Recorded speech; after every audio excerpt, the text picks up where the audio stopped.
Hello students, मैं Sandeep Singh welcome करता हूं आपका मैग्नेट ब्रेन्स हिंदी में, जहां पर मिलता है आपको free education from class 6 to 12। मतलब यहां पे कुछ चैप्टर्स देखने के बाद आपको किसी भी तरीके का गोल्ड सब्सक्रिप्शन या प्रीमियम सब्सक्रिप्शन लेने की बिल्कुल भी जरूरत नहीं पड़ती, क्योंकि हम आपके लिए लेकर आते हैं क्वालिटी कंटेंट एक्सपीरियंस टीचर्स के साथ, वो भी फ्री ऑफ कॉस्ट। तो जैसा कि आप यहां पे देख पा रहे होंगे कि हम लेकर के आ गए हैं आपके लिए मैग्नेट ब्रेन्स टेस्ट पेपर के सॉल्यूशन वीडियो को। जैसा कि हम चैप्टर कंप्लीट कर चुके हैं, हमने सब कुछ सीख लिया, हमने उसके वन शॉट रिवीजन देख लिया, हमने एनसीईआरटी सॉल्यूशन देख लिया, हमने उस चैप्टर से रिलेटेड और भी इंपॉर्टेंट क्वेश्चंस को देख लिया है, एंड साथ ही साथ हमने उसके जो एग्जाम्पलर क्वेश्चंस होता है उनको भी कवर अप कर लिया। मतलब चारों तरफ से हम बिल्कुल प्रिपेयर्ड हो गए थे। इसके बाद हमारे सामने मिला था मैग्नेट ब्रेन्स टेस्ट पेपर, जो कि फ्री ऑफ कॉस्ट है आपके लिए। From class 3rd to 12th के सारे ही सब्जेक्ट के टेस्ट पेपर्स मिल जाते हैं। इसको करने से आपको कॉन्फिडेंस भी आता है एंड आपको खुद से ये सारे कॉन्सेप्ट्स अप्लाई करने में भी बहुत मदद मिलती है। मतलब ये सेगमेंट्स कंप्लीट होने के बाद अगर आप ये पूरा सॉल्यूशंस कंप्लीट करते हैं तो इसके बाद डेफिनेटली बिल्कुल गारंटेड तरीके से कह सकते हैं कि भाई हमारे जो भी एग्जामिनेशन आने वाले हैं उसमें मैक्सिमम स्कोर करेंगे भाई। तो चलिए इस सीरीज में हम अभी स्टार्ट करते हैं। हमारे जो चैप्टर लाइट था, जो प्रकाश, परावर्तन तथा अपवर्तन था, चैप्टर नंबर 10th, इसके magnet brains Hindi test paper के सॉल्यूशन को। आइए तो चलिए पहुंचते हैं हम सबसे पहले क्वेश्चन के ऊपर। तो भाई हमारा पहला क्वेश्चन था, किसी लेंस की क्षमता +1.6 डायोप्टर है, लेंस किस प्रकार का होगा। यहां पर जो दिया गया है क्वेश्चन के अंदर वो ये है भाई कि हमारा जो लेंस है उसकी क्षमता प्लस में गिवन है। पॉजिटिव क्षमता लेंस के लिए कब होगी? तो सबसे पहले तो मैं क्षमता की बात करूं तो भाई जो क्षमता होती है लेंस की क्षमता को नापा जाता है 1/, फोकस दूरी के जरिए, ठीक है ना। 1/, फोकस दूरी के जरिए जब इसको नापा जाता है, मतलब इसको लिखते हैं क्या, P = 1/f, एंड यूनिट होती है इसकी डायोप्टर। तो भैया फोकस दूरी जिसकी पॉजिटिव होगी उसी के लिए तो ये पॉजिटिव आएगा। मतलब एक बात समझ में आती है कि अगर इस P की जगह पे मैंने लिख दिया 1.6 is equals to 1/f, that means f equals to 1/1.6। देखिए मुझे इसके न्यूमेरिक वैल्यू से उतना इंटरेस्ट नहीं है जितना मुझे इंटरेस्ट है इसमें यह पता करने से कि ये पॉजिटिव है या नेगेटिव। कारण क्या होता है, आइए देखते हैं। अगर हमारे पास एक उत्तल लेंस है तो उत्तल लेंस में अगर हम फोकस बिंदु की बात करें तो अगर यहां पे पैरेलल लाइट बीम्स आ रही हैं तो वो जाकर के एक पॉइंट पे इंटरसेक्ट करती है प्रिंसिपल एक्सिस को। इस पॉइंट को, इस जगह को हम कहते हैं भाई, इसको ही हम कहते हैं क्या, फोकस। सिमिलरली अगर हम बात करते हैं एक अवतल लेंस की, तो अवतल लेंस पे जब आप कहेंगे तो भाई अगर एक लाइट बीम आ रही है इनफाइनाइट से तो ये तो डेविएट कर देता है ना, ये तो प्रकाश की किरणों को क्या करता है, फैला देता है। अच्छा, जब फैला दिया भैया तो इसको ले आइए पीछे की तरफ। तो इसको जब हम पीछे की तरफ ले आते हैं तो एक पॉइंट से आती हुई प्रतीत होती है, ऐसा हमको लगता है कि यहां से आ रही है। इसको ही हम कहते हैं, ये जो पॉइंट है यहां पे, इसको हम कहते हैं फोकस। अब दोनों ही लेंसेज में देखें तो हमने एक बात सीखी है कि ये जो बीचों बीच जगह है जिसको हम कहते हैं भाई ऑप्टिकल सेंटर, प्रकाशीय केंद्र। अब प्रकाशीय केंद्र से दाहिने तरफ कोई भी चीज होती है तो उसको हम कंसीडर करते हैं पॉजिटिव, लेफ्ट हैंड साइड में बाएं तरफ होती है तो उसको हम कंसीडर करते हैं नेगेटिव।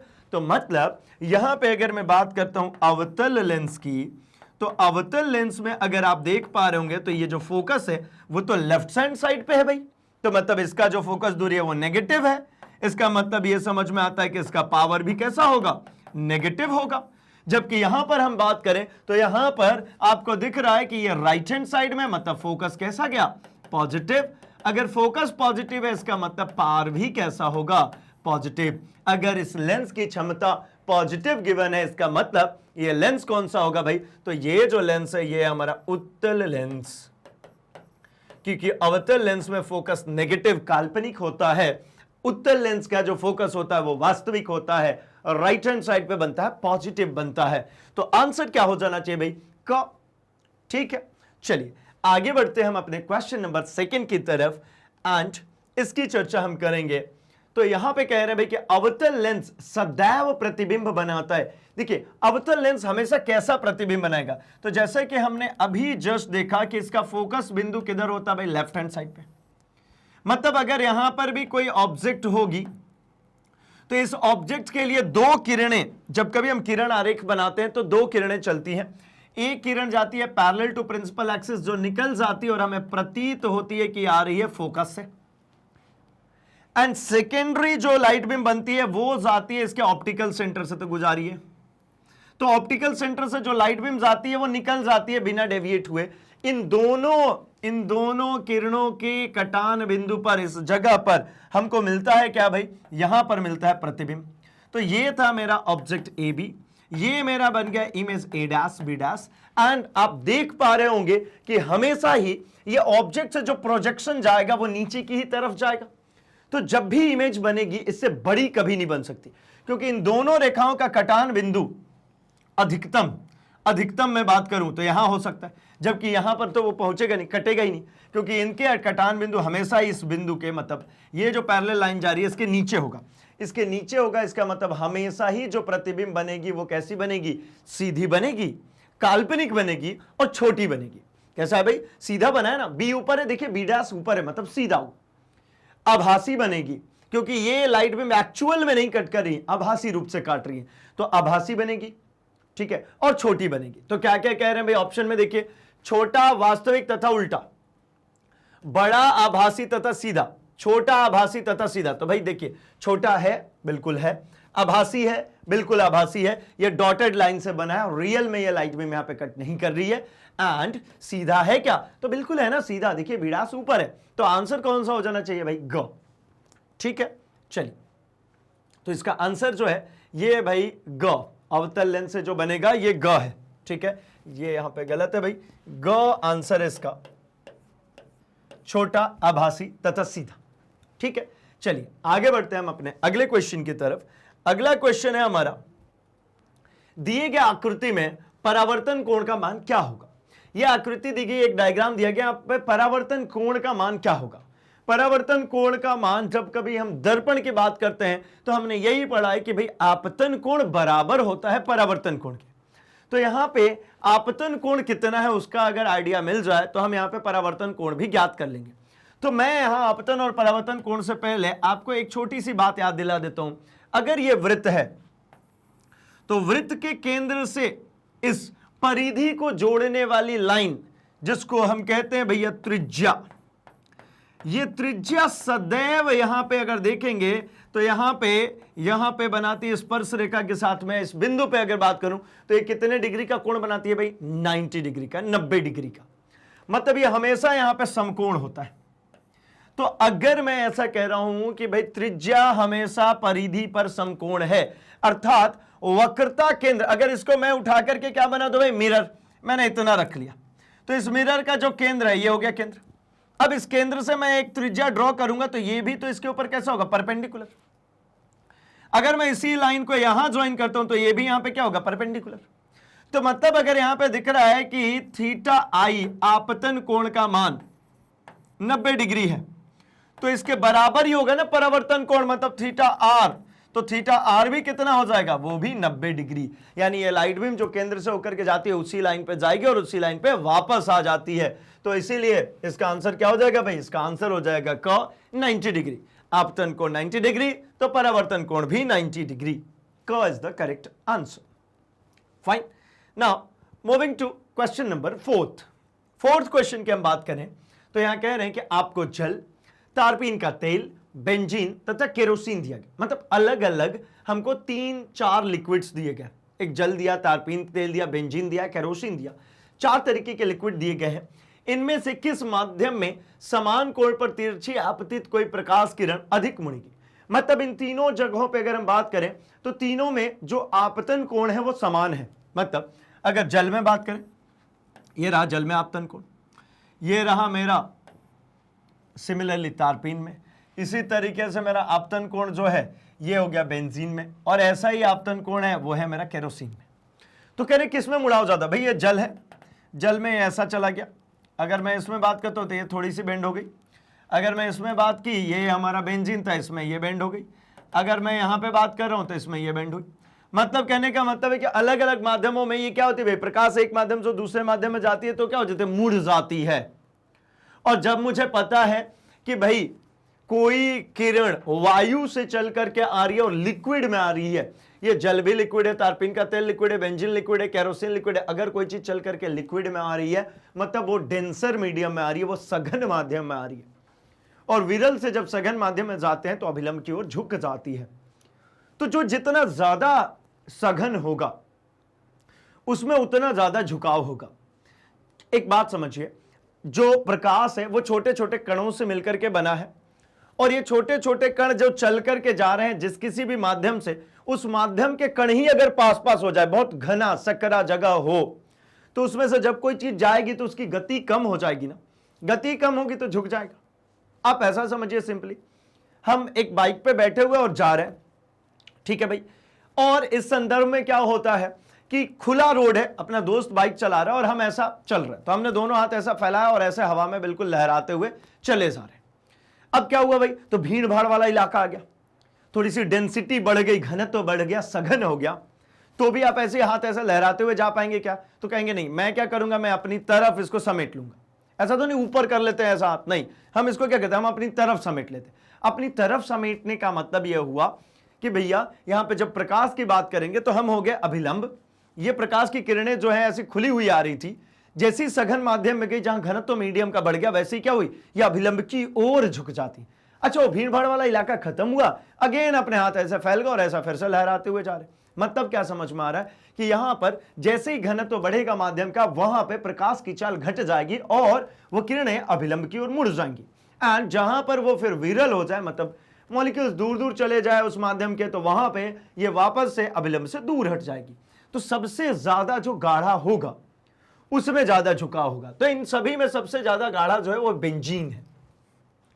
तारपीन का तेल और केरोसिन की अगर हम बात करें तो आपने देखा है, तारपीन का तेल और केरोसिन, जैसे तारपीन का तेल की अगर स्पेसिफिकली बात करें तो जो पेंट में मिक्स करने के लिए लेके आते हैं, ठीक है ना, पेंट को पतला बनाने के लिए लेकर के आते हैं, तो वो इतना ज्यादा पतला होता है कि पेंट के अंदर घुस जाता है भाई।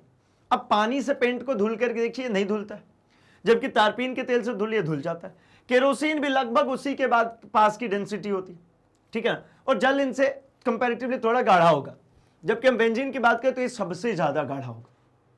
मतलब यहां पर आंसर क्या हो जाएगा भाई, बेंजीन हो जाएगा हमारा, घ आंसर हो जाएगा, क्योंकि बेंजीन का जो अपवर्तनांक है वो सर्वाधिक है। यहां पे एक संकेत दिया हुआ है कि बेंजीन का जो अपवर्तनांक है कैसा है, ज्यादा है, इसका रिफ्रैक्टिव इंडेक्स ज्यादा होने के कारण इसमें सबसे ज्यादा डेविएशन देखने को मिलेगा।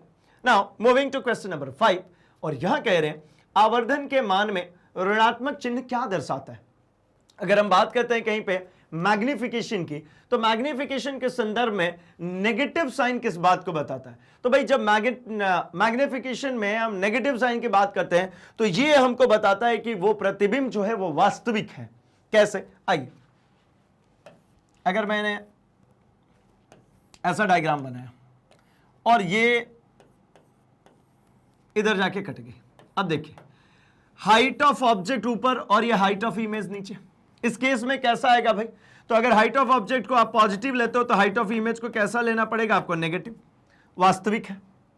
अगर इसी केस में मैं बनाता हूं, काल्पनिक बनाता हूं, एक केस ये भी है कि ये लाइट बीम ऐसी चली गई और ये उसको अगर देखें तो ये पीछे की तरफ कहीं पे मुड़ रही है क्योंकि फोकस यहां पर है। तो ये देखिए, ये ए बी ऑब्जेक्ट के लिए ये मेरा ए डैश बी डैश इमेज बना है, ये ए डैश बी डैश जो इमेज बना है, ये लाइट बीम तो इधर निकल गई, इसको पीछे की तरफ बढ़ाया तो मिला, तो ये आभासी हो गया ना।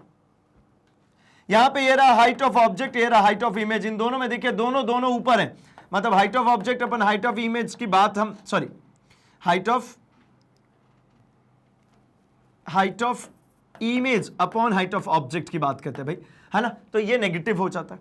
अगर यहां पे भी बात करें तो हाइट ऑफ, हम किसकी बात करेंगे, इमेज अपॉन हम बात करेंगे हाइट ऑफ ऑब्जेक्ट। हमेशा ऑब्जेक्ट नीचे होता है, इमेज ऊपर होता है। इस केस में देखिए दोनों ऊपर ही है, तो मतलब ये भी पॉजिटिव ये भी पॉजिटिव। इसका मतलब ये कैसा है, तो ये है भाई हमारा कैसा, ये काल्पनिक है, ये आभासी है। तो जहां कहीं भी आपको देखने को मिले कि ये मैग्निफिकेशन नेगेटिव आ रहा है, इसका मतलब वो वास्तविक प्रतिबिंब बन रही है। नाउ क्वेश्चन नंबर 5, के बाद सिक्स क्वेश्चन कह रहे हैं किसी अवतल दर्पण द्वारा काल्पनिक, सीधा तथा आवर्धित प्रतिबिंब बनता है जब वस्तु स्थित हो। कब अवतल दर्पण द्वारा काल्पनिक बने, सीधा बने एवं आवर्धित प्रतिबिंब बने? तो देखिए भाई, ये कंडीशन हमने देखा हुआ है, जिस कंडीशन में हमने बात किया है कि अगर आपने ऑब्जेक्ट को फोकस और आपके पोल के बीच में यहां कहीं पे रख दिया, फोकस और हमारे मिरर के बीच में, तो जैसा कि हमने अभी अभी चर्चा किया कि भाई एक लाइट बीम जो जाती है वो फोकस से होती हुई निकल जाती है, और एक लाइट बीम जो जाती है वो हमेशा ही जाती है भाई हमारे ऑप्टिकल सेंटर से। ये हमारे ऑप्टिकल सेंटर से लाइट बीम गई, यहां से जाने के बाद टकरा के वापस, क्योंकि सेंटर से जाने वाली लाइट बीम जो होगी, ये सेंटर से जाने वाली लाइट बीम जो होगी भाई, ये त्रिज्या होगी 90 डिग्री पे इंसिडेंट होगी, तो रिफ्लेक्शन भी 90 डिग्री पे होगा, मतलब जिस पे गई वो से वापस। अब इसको आगे बढ़ाइए, अब तो आगे तो मिलने से, तो इनको क्या करते हैं भाई, इनको हम पीछे की तरफ ऐसा डॉटेड करके बढ़ा देते हैं, इसको भी हम पीछे की तरफ डॉटेड करके बढ़ाते हैं, तो यहां कहीं पे हमको देखने को मिल जाता है कि इन दोनों का इंटरसेक्शन हो गया। अगर व्यूअर यहां पर आंख रखेगा तो उसको इमेज यहां पर बनती हुई प्रतीत होगी, जहां पर ये ए बी हाइट थी, तो इसकी जो इमेज बनी that is A dash B dash. आप देख पा रहे होंगे डॉटेड लाइन बन रही है, मतलब काल्पनिक। भाई काल्पनिक का दूसरा भी तरीका समझ सकते हैं, ये मिरर के पीछे बन रही है तो काल्पनिक ही है ना। क्या रियल में लाइट बीम से यहां कट करने जाएंगे? बिल्कुल नहीं, तो ये काल्पनिक हो गई। दूसरी चीज भाई, काल्पनिक को आभासी भी कहते हैं, है ना, आभासी भी कह सकते हैं। दूसरी क्या बनी है भाई, बड़ा, ये जो प्रतिबिंब है वो बड़ा है, ठीक है। एंड बी जहां है उधर ही बी डैश है, मतलब सीधा है। अगर ये इस लाइन के, ये जो हमारा प्रिंसिपल एक्सिस है इसके नीचे बन जाता, ठीक है, इस प्रिंसिपल एक्सिस के नीचे बनता, तो वो हमारा कैसा हो जाता भाई, वो हमारा उल्टा प्रतिबिंब होता है। लेकिन ये कैसा, सीधा। एक चीज और ध्यान रखेंगे, जब आभासी बनता है तो सीधा बनता ही बनता है, आभासी होगा तो सीधा होगा, ठीक है, काल्पनिक होगा तो सीधा होगा, और वास्तविक होगा तो उल्टा होगा।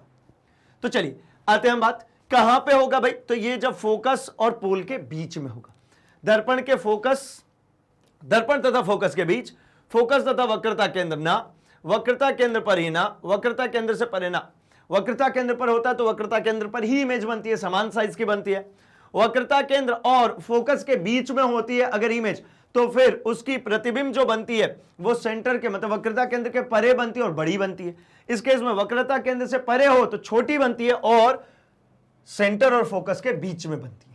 तो मतलब यही है हमारा आंसर, दर्पण तथा उसके फोकस के बीच में। अब यहां पे दर्पण लिखा है, मैं यहां पे कह रहा हूं पोल, तो ये पोल का है दर्पण के पास, तो मतलब दर्पण और फोकस के बीच में का ये है, पोल और फोकस के बीच में, ठीक है ना। पोल क्या होता है भाई, बिल्कुल मिड पॉइंट होता है, मध्य बिंदु होता है हमारे दर्पण का, ठीक। तो मतलब क्वेश्चन नंबर 6 का आंसर क होगा, जो कि बिल्कुल सही है। आगे बढ़ेंगे हम अपने क्वेश्चन नंबर 7 की तरफ। 7th क्वेश्चन में कह रहे हैं कि वह दर्पण जो सदैव प्रतिबिंब सीधा बनाता है, चाहे वस्तु कहीं भी कितनी ही दूरी पर क्यों ना हो। मतलब ऐसा कि एक ऐसा दर्पण जो हमेशा ही सीधा प्रतिबिंब बने, चाहे वस्तु बहुत दूर हो या फिर पास हो। तो इसका आंसर केवल सर्वतल, केवल अवतल, केवल उत्तल, या फिर समतल अथवा उत्तल दोनों। तो भाई मेरे हिसाब से तो इसका आंसर घ हो जाना चाहिए। देखिए, जो समतल दर्पण के बारे में तो मुझे बहुत डिस्कस नहीं करना, क्योंकि समतल दर्पण आप रोज ही देखते हैं, आई थिंक, है ना। हम अपने फेस को देखने के लिए जो यूज करते हैं दैट इज समतल दर्पण। उसमें कभी ऐसा होता है क्या कि हेड नीचे बनता है, लेग्स ऊपर बनती है? तो आप कहेंगे नहीं, कभी नहीं। तो हमेशा सीधा बन रहा है, चाहे दर्पण से बिल्कुल आप चिपक जाइए या दर्पण से बहुत दूर चले जाइए, हमेशा प्रतिबिंब कैसा बन रहा है भाई, सीधा। साथ ही साथ एक छोटी सी बात और है यहां पे, वो ये कि अगर हम उत्तल दर्पण की बात करें तो ये होता है उत्तल दर्पण, जो कि बाहर की तरफ वक्राकार होता है। इस पे जब मैं बात करूं तो फिर से वही कंडीशन लगती है कि भाई ऑब्जेक्ट मान लीजिए यहां पर है, तो इस ऑब्जेक्ट से दो लाइट बीम निकलती है, एक निकलती है पैरेलल टू प्रिंसिपल एक्सिस, जो फोकस से होती हुई निकल जाएगी ऐसा प्रतीत होती है, ये रहा फोकस, क्योंकि इसका फोकस कैसा होता है, वर्चुअल। और दूसरी जो होती है वो जाती है कहां से भाई, तो ये दूसरी जो लाइन होगी ये हमारी जाती है सेंटर से, ये यहां गई और यहीं के यहीं ये वापस आ गई। अब ये दोनों लाइनें आगे तो मिलने से रही, तो ये हमेशा कहां मिलेंगी, ये पीछे की तरफ जब मैंने डॉटेड करके मिलाया। तो यहां पे आपको दिख पा रहा होगा कि यहां पे इसका इंटरसेक्शन पॉइंट मिल रहा है, अर्थात इसकी ये मिल गई इमेज। मतलब ये अगर ए बी ऑब्जेक्ट है तो यहां पर मुझे मिल गया ए डैश बी डैश इसकी इमेज। ये इमेज देखिए हमेशा सीधी है, बी ऊपर है तो इसका बी डैश ऊपर, ठीक है ना।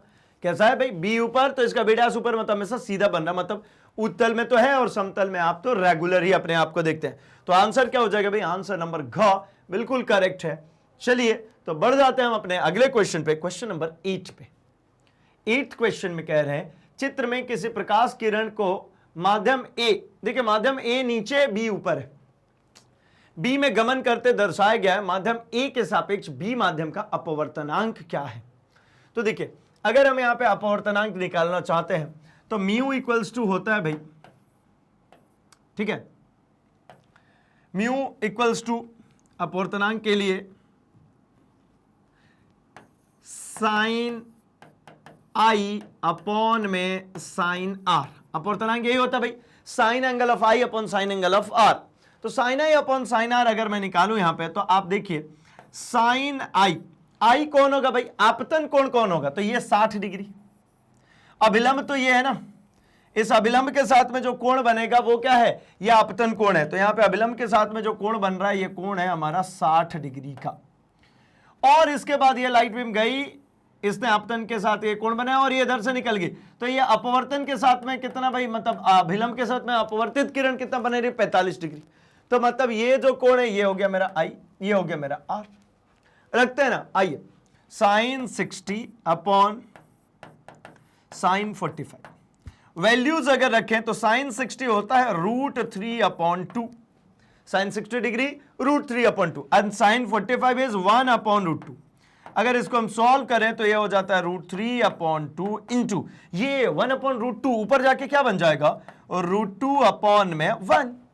नाउ √2 से अगर मैं इसको कैंसिल करूं तो √2 टाइम्स में कैंसिल हो जाएगा, क्योंकि 2 कंप्लीटली अगर उसको लिखो तो √2 इंटू √2 है। तो फाइनली ये रिजल्ट आ गया √3 अपॉन √2। क्या ऑप्शन में दिख रहा है भाई, तो दिख रहा है √3 अपॉन √2, जो क ऑप्शन है इज द करेक्ट वन। ख में भाई उल्टा दिया हुआ है और नीचे के दो तो पॉसिबल है ही नहीं क्योंकि हमने कैलकुलेट कर लिया। तो यहां पर हमारा आंसर हो जाएगा भाई आंसर नंबर क। तो चलिए बढ़ते हैं हम अपने अगले क्वेश्चन की तरफ, क्वेश्चन नंबर 9 की तरफ। ये कह रहे हैं भाई 10 मिलीमीटर लंबी है ना, 10 mm लंबी कोई सुई किसी अवतल दर्पण के सामने ऊर्ध्वाधर रखी गई है, खड़े में रखी गई है। सुई का 5 mm लंबा प्रतिबिंब दर्पण के सामने 30 सेंटीमीटर दूरी पर बनता है। दर्पण की फोकस दूरी ज्ञात कीजिए। मतलब कुछ आपको समझ में आ रहा होगा यहां से कि इसकी हाइट कितनी है भाई, इसकी जो हाइट है ऑब्जेक्ट की हाइट, ठीक है, हाइट ऑफ ऑब्जेक्ट HO से लिख ले, ये है भाई 10 mm। और जो हाइट ऑफ इमेज है ये कैसी बन रही है भाई, ये बन रही है 5 mm, ठीक है। एक तो देखिए एग्जैक्ट तरीका है कि आप इस सारी वैल्यूज को रखिए, फॉर्मूले में कैलकुलेट कीजिए, एग्जैक्ट आंसर आएगा। दूसरा तरीका मैं सिखाता हूं, क्योंकि आपने इसको फॉर्मूले में रख करके ही ट्राई किया होगा, मैं एक और तरीका सिखाता हूं जिसके जरिए आप इसके वैल्यू को कैलकुलेट कर सकते हैं। जब आपने ये दोनों वैल्यूज देखा तो आपको पता लगा कि यहां पे इसका आवर्धन जो है, ठीक है, आवर्धन अगर आप निकालते हैं तो क्या होता है, height of image upon height of object. मतलब ये अगर इमेज अपॉन ऑब्जेक्ट करें तो ये आधा हो रहा है, मतलब जो प्रतिबिंब बन रही है वो कैसी बन रही है, आधी बन रही है, मतलब ऑब्जेक्ट से कैसी बन रही है, छोटी बन रही है। ऑब्जेक्ट से प्रतिबिंब छोटी बन रही है और 30 सेंटीमीटर पे बन रही है, तो फोकस दूरी चाहिए। इमेज की जो डिस्टेंस है v है वो 30 सेंटीमीटर है, ठीक है। अब इन सभी कैलकुलेशंस को मैं लगाऊं तो आपके सामने मिलेगा कि ये रहा मेरा अवतल दर्पण, इस अवतल दर्पण के सामने छोटी प्रतिबिंब कब बनती है, तो छोटी प्रतिबिंब बनती है भाई जब ऑब्जेक्ट को रख दिया जाए आपके इंफिनिटी और सेंटर ऑफ कर्वेचर के बीच में, इंफिनिटी ऑफ और सेंटर ऑफ कर्वेचर के बीच में रखा जाए तो इसकी प्रतिबिंब बनती है वो छोटी बनती है। ये देखिए मैं इसके लिए एक डायग्राम ड्रॉ कर दे रहा हूं, ये इसी पे जाएगी किरण और इसी पे वापस आ जाएगी। तो इन दोनों की वजह से जो यहां पे इमेज बनी है ये है हमारी इससे छोटी। देखिए ऑब्जेक्ट ये ए बी इतनी बड़ी दिख रही है, ये आपको दिख रहा है ए डैश बी डैश, ये छोटी इमेज है। अब यहां पर मैं चर्चा करूं तो देखिए इसकी वैल्यू जो गिवन है ये है हमारी क्या 30 सेंटीमीटर। तो एक बात तो समझ में आ गया ना कि ये जो इमेज जो मतलब बन रही है वी, ये हमारे फोकस और सेंटर के बीच में यानी 30 सेंटीमीटर से छोटा ही होगा। ठीक है, क्योंकि मैं पूरा डायग्रामेटिकली आपको एक्सप्लेन करूं तो इतना समय लग रहा है, लेकिन जब आप एक बार सीख जाएंगे तो आपके दिमाग में तुरंत एक चीज आएगी कि आधी बन रही है, छोटी बन रही है, इसका मतलब फोकस और सेंटर के बीच में, इसके बीच में, इसका मतलब क्या, 30 सेंटीमीटर से छोटा है फोकस दूरी। ठीक है, 30 सेंटीमीटर से छोटा है फोकस दूरी। आप एलिमिनेट कीजिए ऑप्शन, क्या मिला, 60 centimetre cancel, 40 centimetre cancel, 30 centimetre भी कैंसिल, बचा क्या, ये बचा -20 सेंटीमीटर। भाई मैंने नहीं कैलकुलेट किया, मुझे नहीं पता, लेकिन मुझे ये तो जरूर पता ना, ये देखिए 30 सेंटीमीटर क्या है आपकी, ये आपकी इमेज की डिस्टेंस, तो इसके अंदर ही है ना फोकस, ये छोटा ही है ना। ऑप्शन एलिमिनेट किया और हमने एक आंसर बना लिया। और दूसरा तरीका क्या होगा भाई, तो आपके पास में यहां पर v गिवन है, यहां पे height of image, height of object given है, तो आप मैग्निफिकेशन का फॉर्मूला लगा करके कैलकुलेट करके ले आएंगे। ये दो तरीके होते हैं। चलिए तो आगे बढ़ते हैं हम अगले क्वेश्चन पे, क्वेश्चन नंबर 10 की तरफ। एंड इसमें हम डिस्कस करते हैं कि निम्नलिखित में से किस स्थिति में कोई अवतल दर्पण बिंब से बड़ा और वास्तविक प्रतिबिंब बना सकता है। मतलब वस्तु से बड़ा बने और कैसा बने, वास्तविक। एक क्वेश्चन आया था जहां पे हमको कहा गया था कि आभासी बने, बड़ा हो और आभासी हो, लेकिन यहां पे कह रहे नहीं वास्तविक हो। और दर्पण कौन सी है भाई, तो ये दर्पण हमारी अवतल दर्पण है। तो अवतल दर्पण से जब बड़ा प्रतिबिंब बनाना होता है तो समझेंगे कि सेंटर के बाद, ये रहा हमारा अवतल दर्पण, इसमें जब हम सेंटर के बाद सेंटर ऑफ कर्वेचर पर रखते हैं तो सेंटर ऑफ कर्वेचर पर ही इमेज बनती है और सेम बनती है। अगर मैंने इसके आगे रखा ऑब्जेक्ट को, सेंटर से आगे की तरफ रखा ऑब्जेक्ट को, तो इमेज जो बनेगी, ये इमेज बनती है भाई, ये इमेज जो बनती है ये बड़ी इमेज बनती है। ये जो इमेज बनती है ये बड़ी इमेज बनती है, यहां कहीं पे ये इमेज बनेगी, ऑब्जेक्ट से बड़ी बनती है। और देखेंगे अगर आप तो ये इमेज कैसी है भाई, तो ये इमेज जो बन रही है ये हमारी इमेज उल्टी बन रही है, बड़ी बन रही है और ये वास्तविक है। तो मतलब इसका आंसर क्या हो जाएगा भाई, जब बिंब को दर्पण के वक्रता केंद्र पर हो। देखिए जब वक्रता केंद्र पर रखते हैं तो समान साइज की बनती है, ठीक है, सेम हाइट की बनती है। जब बिंब दर्पण के ध्रुव और फोकस के बीच में हो, देखिए ध्रुव और फोकस के बीच में रखते हैं तो इसके केस में काल्पनिक बनती है, आभासी बनती है, दर्पण के पीछे बनती है। एक क्वेश्चन अभी आया था, जब हम दर्पण के फोकस और वक्रता केंद्र के बीच में, अभी हमने जो डायग्राम बनाया था उसमें यही तो था कि जब वक्रता केंद्र और फोकस के बीच में रखते तो बड़ी बनती है, और जब फोकस पर ही इसको रख दीजिए तो वह इनफाइनाइट पे बनने लगती है। जब बिंब दर्पण की वक्रता त्रिज्या से अधिक दूरी पर हो, वक्रता त्रिज्या से अधिक दूरी पर होगी तो इस केस में छोटी प्रतिबिंब बनती है। जो बड़ा बनने का केस है वो यही केस है भाई, वो केस है हमारा ग, जब हमने दर्पण के वक्रता केंद्र के और फोकस के बीच में रखा है तो बड़ी इमेज बनती है। ठीक है, चलिए तो आंसर कौन सा सही हो गया भाई, हमारा ग आंसर बिल्कुल करेक्ट। आगे बढ़ते हैं, क्वेश्चन नंबर 11 की बात करते हैं। तो क्वेश्चन नंबर 11 से अब हमारे शुरू हो जाते हैं अति लघुत्तरीय प्रश्न। अति लघुत्तरीय प्रश्न जनरली 1 मार्क्स में ही आते हैं, ठीक है ना। तो यहां पे बहुत छोटे छोटे से चीजें आती हैं।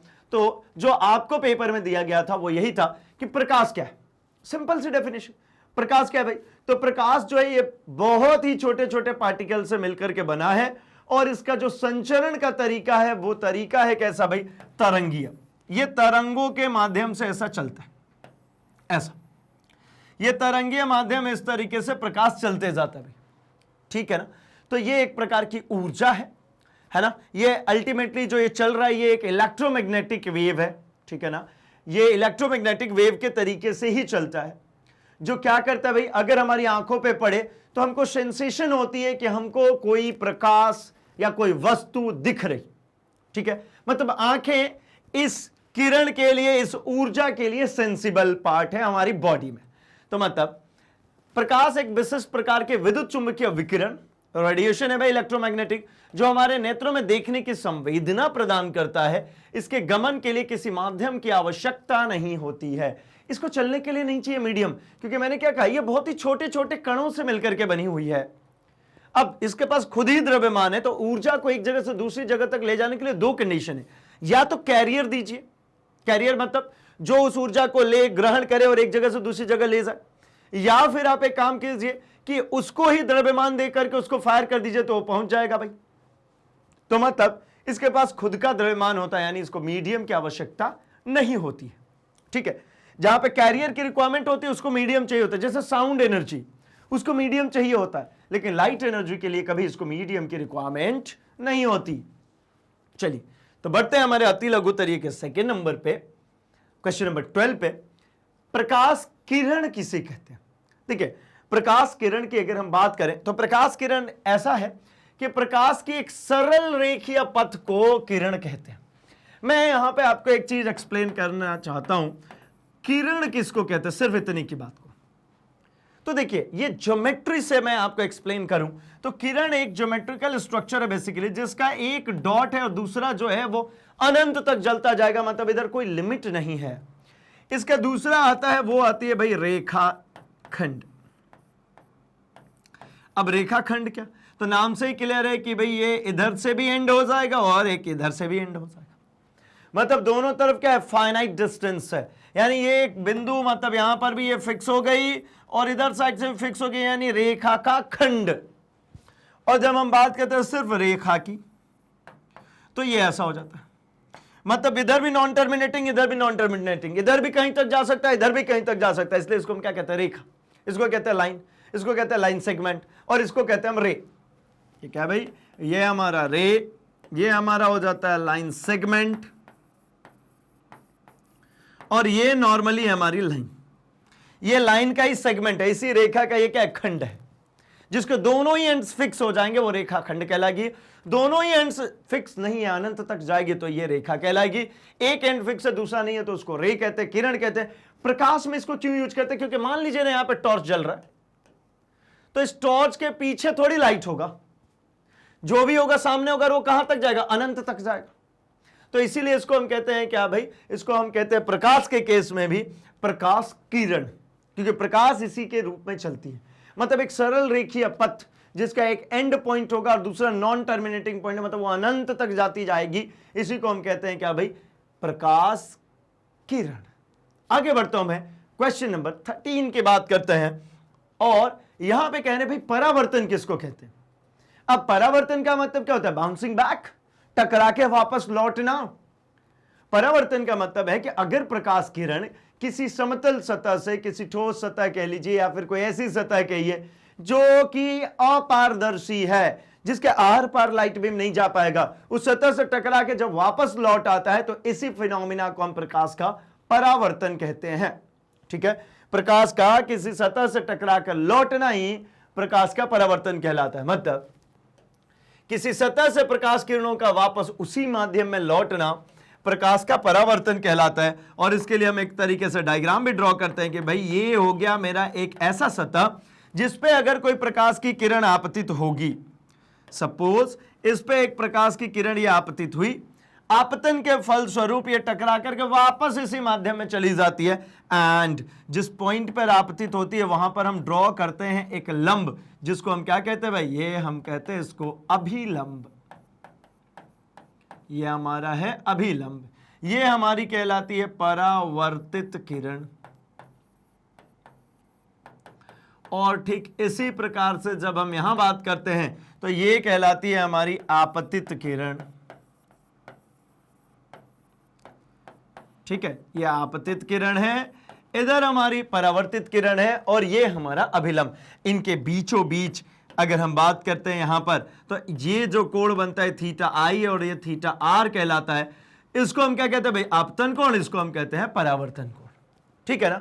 तो इस केस में हमसे जो पूछा गया था वो सिर्फ और सिर्फ इतनी सी बात की गई थी कि परावर्तन कैसे कहते हैं। तो परावर्तन किसको कहते हैं, लाइट बीम का आना, टकरा करके वापस इसी माध्यम में लौट जाना, इसी को हम कहते हैं परावर्तन। ठीक है, अति लघु उत्तर है, इतना ही आंसर इसके अंदर करेंगे भाई। ठीक है, चलिए आगे बढ़ते हैं क्वेश्चन नंबर 14 पे। क्वेश्चन नंबर 14 कह रहे हैं गोलीय दर्पण को परिभाषित कीजिए।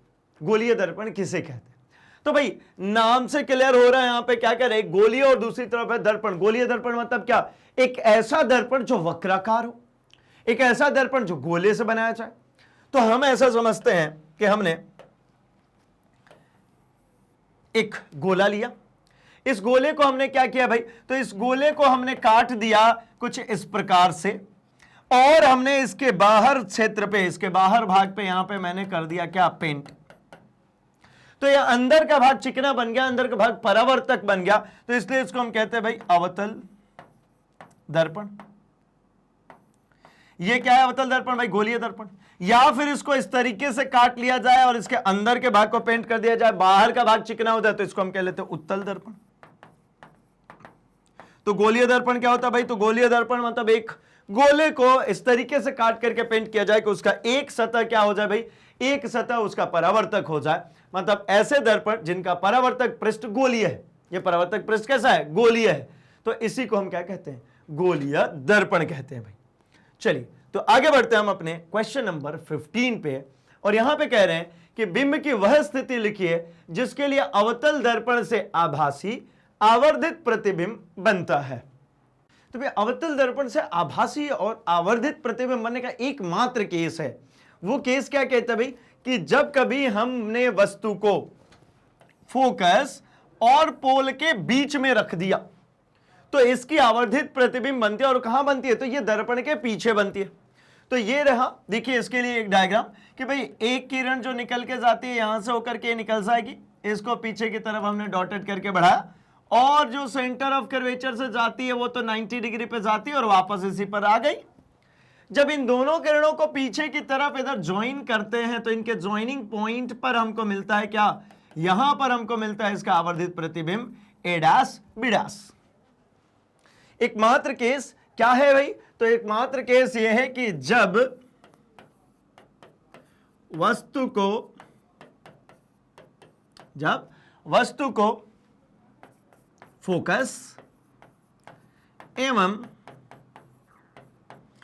दर्पण के बीच में रखा जाए, दर्पण के बीच में रखा जाए। अब बीच में रखा जाए जो हम यहां लिख रहे हैं, यहां पे दर्पण सिंपली जो लिख रहे हैं वो दर्पण अल्टीमेटली कहने का मतलब है यही कि पोल, जो इसका ये पी है पोल, क्योंकि pole is the mid point of the mirror, is it. तो उसके अकॉर्डिंगली ये हो जाता है कि भैया इसके पोल के और इसके फोकस के बीच में रखिए, इसका आवर्धित प्रतिबिंब बनेगा जो कि दर्पण के पीछे बनेगा और आभासी प्रतिबिंब बनेगा। ठीक है भाई, जब बिंब की स्थिति मतलब वस्तु की स्थिति P और F के बीच में।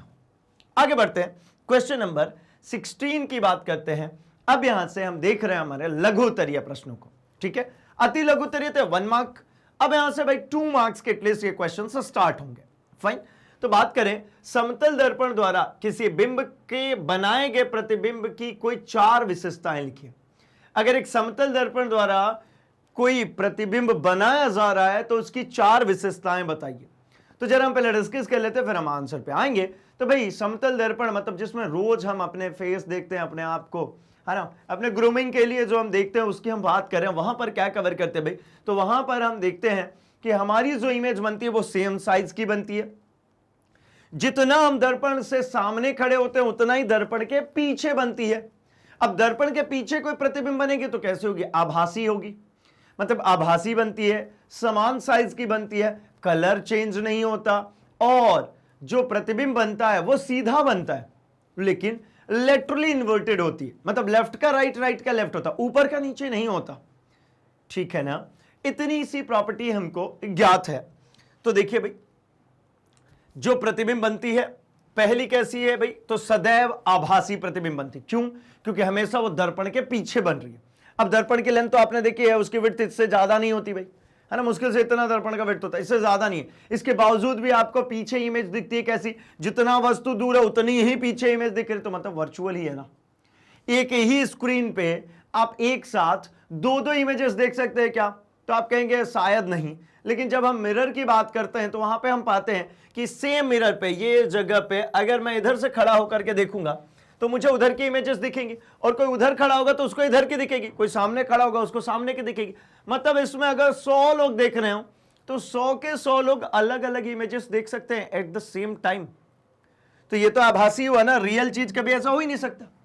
और जो आभासी होता है उसको कभी पर्दे पर नहीं प्राप्त कर सकते। मतलब आप एक स्क्रीन लगाइए, एक स्क्रीन, उस स्क्रीन पे उसकी इमेज कभी नहीं आप फाइंड कर सकते, क्योंकि सिर्फ आभास हो रहा है थोड़ी।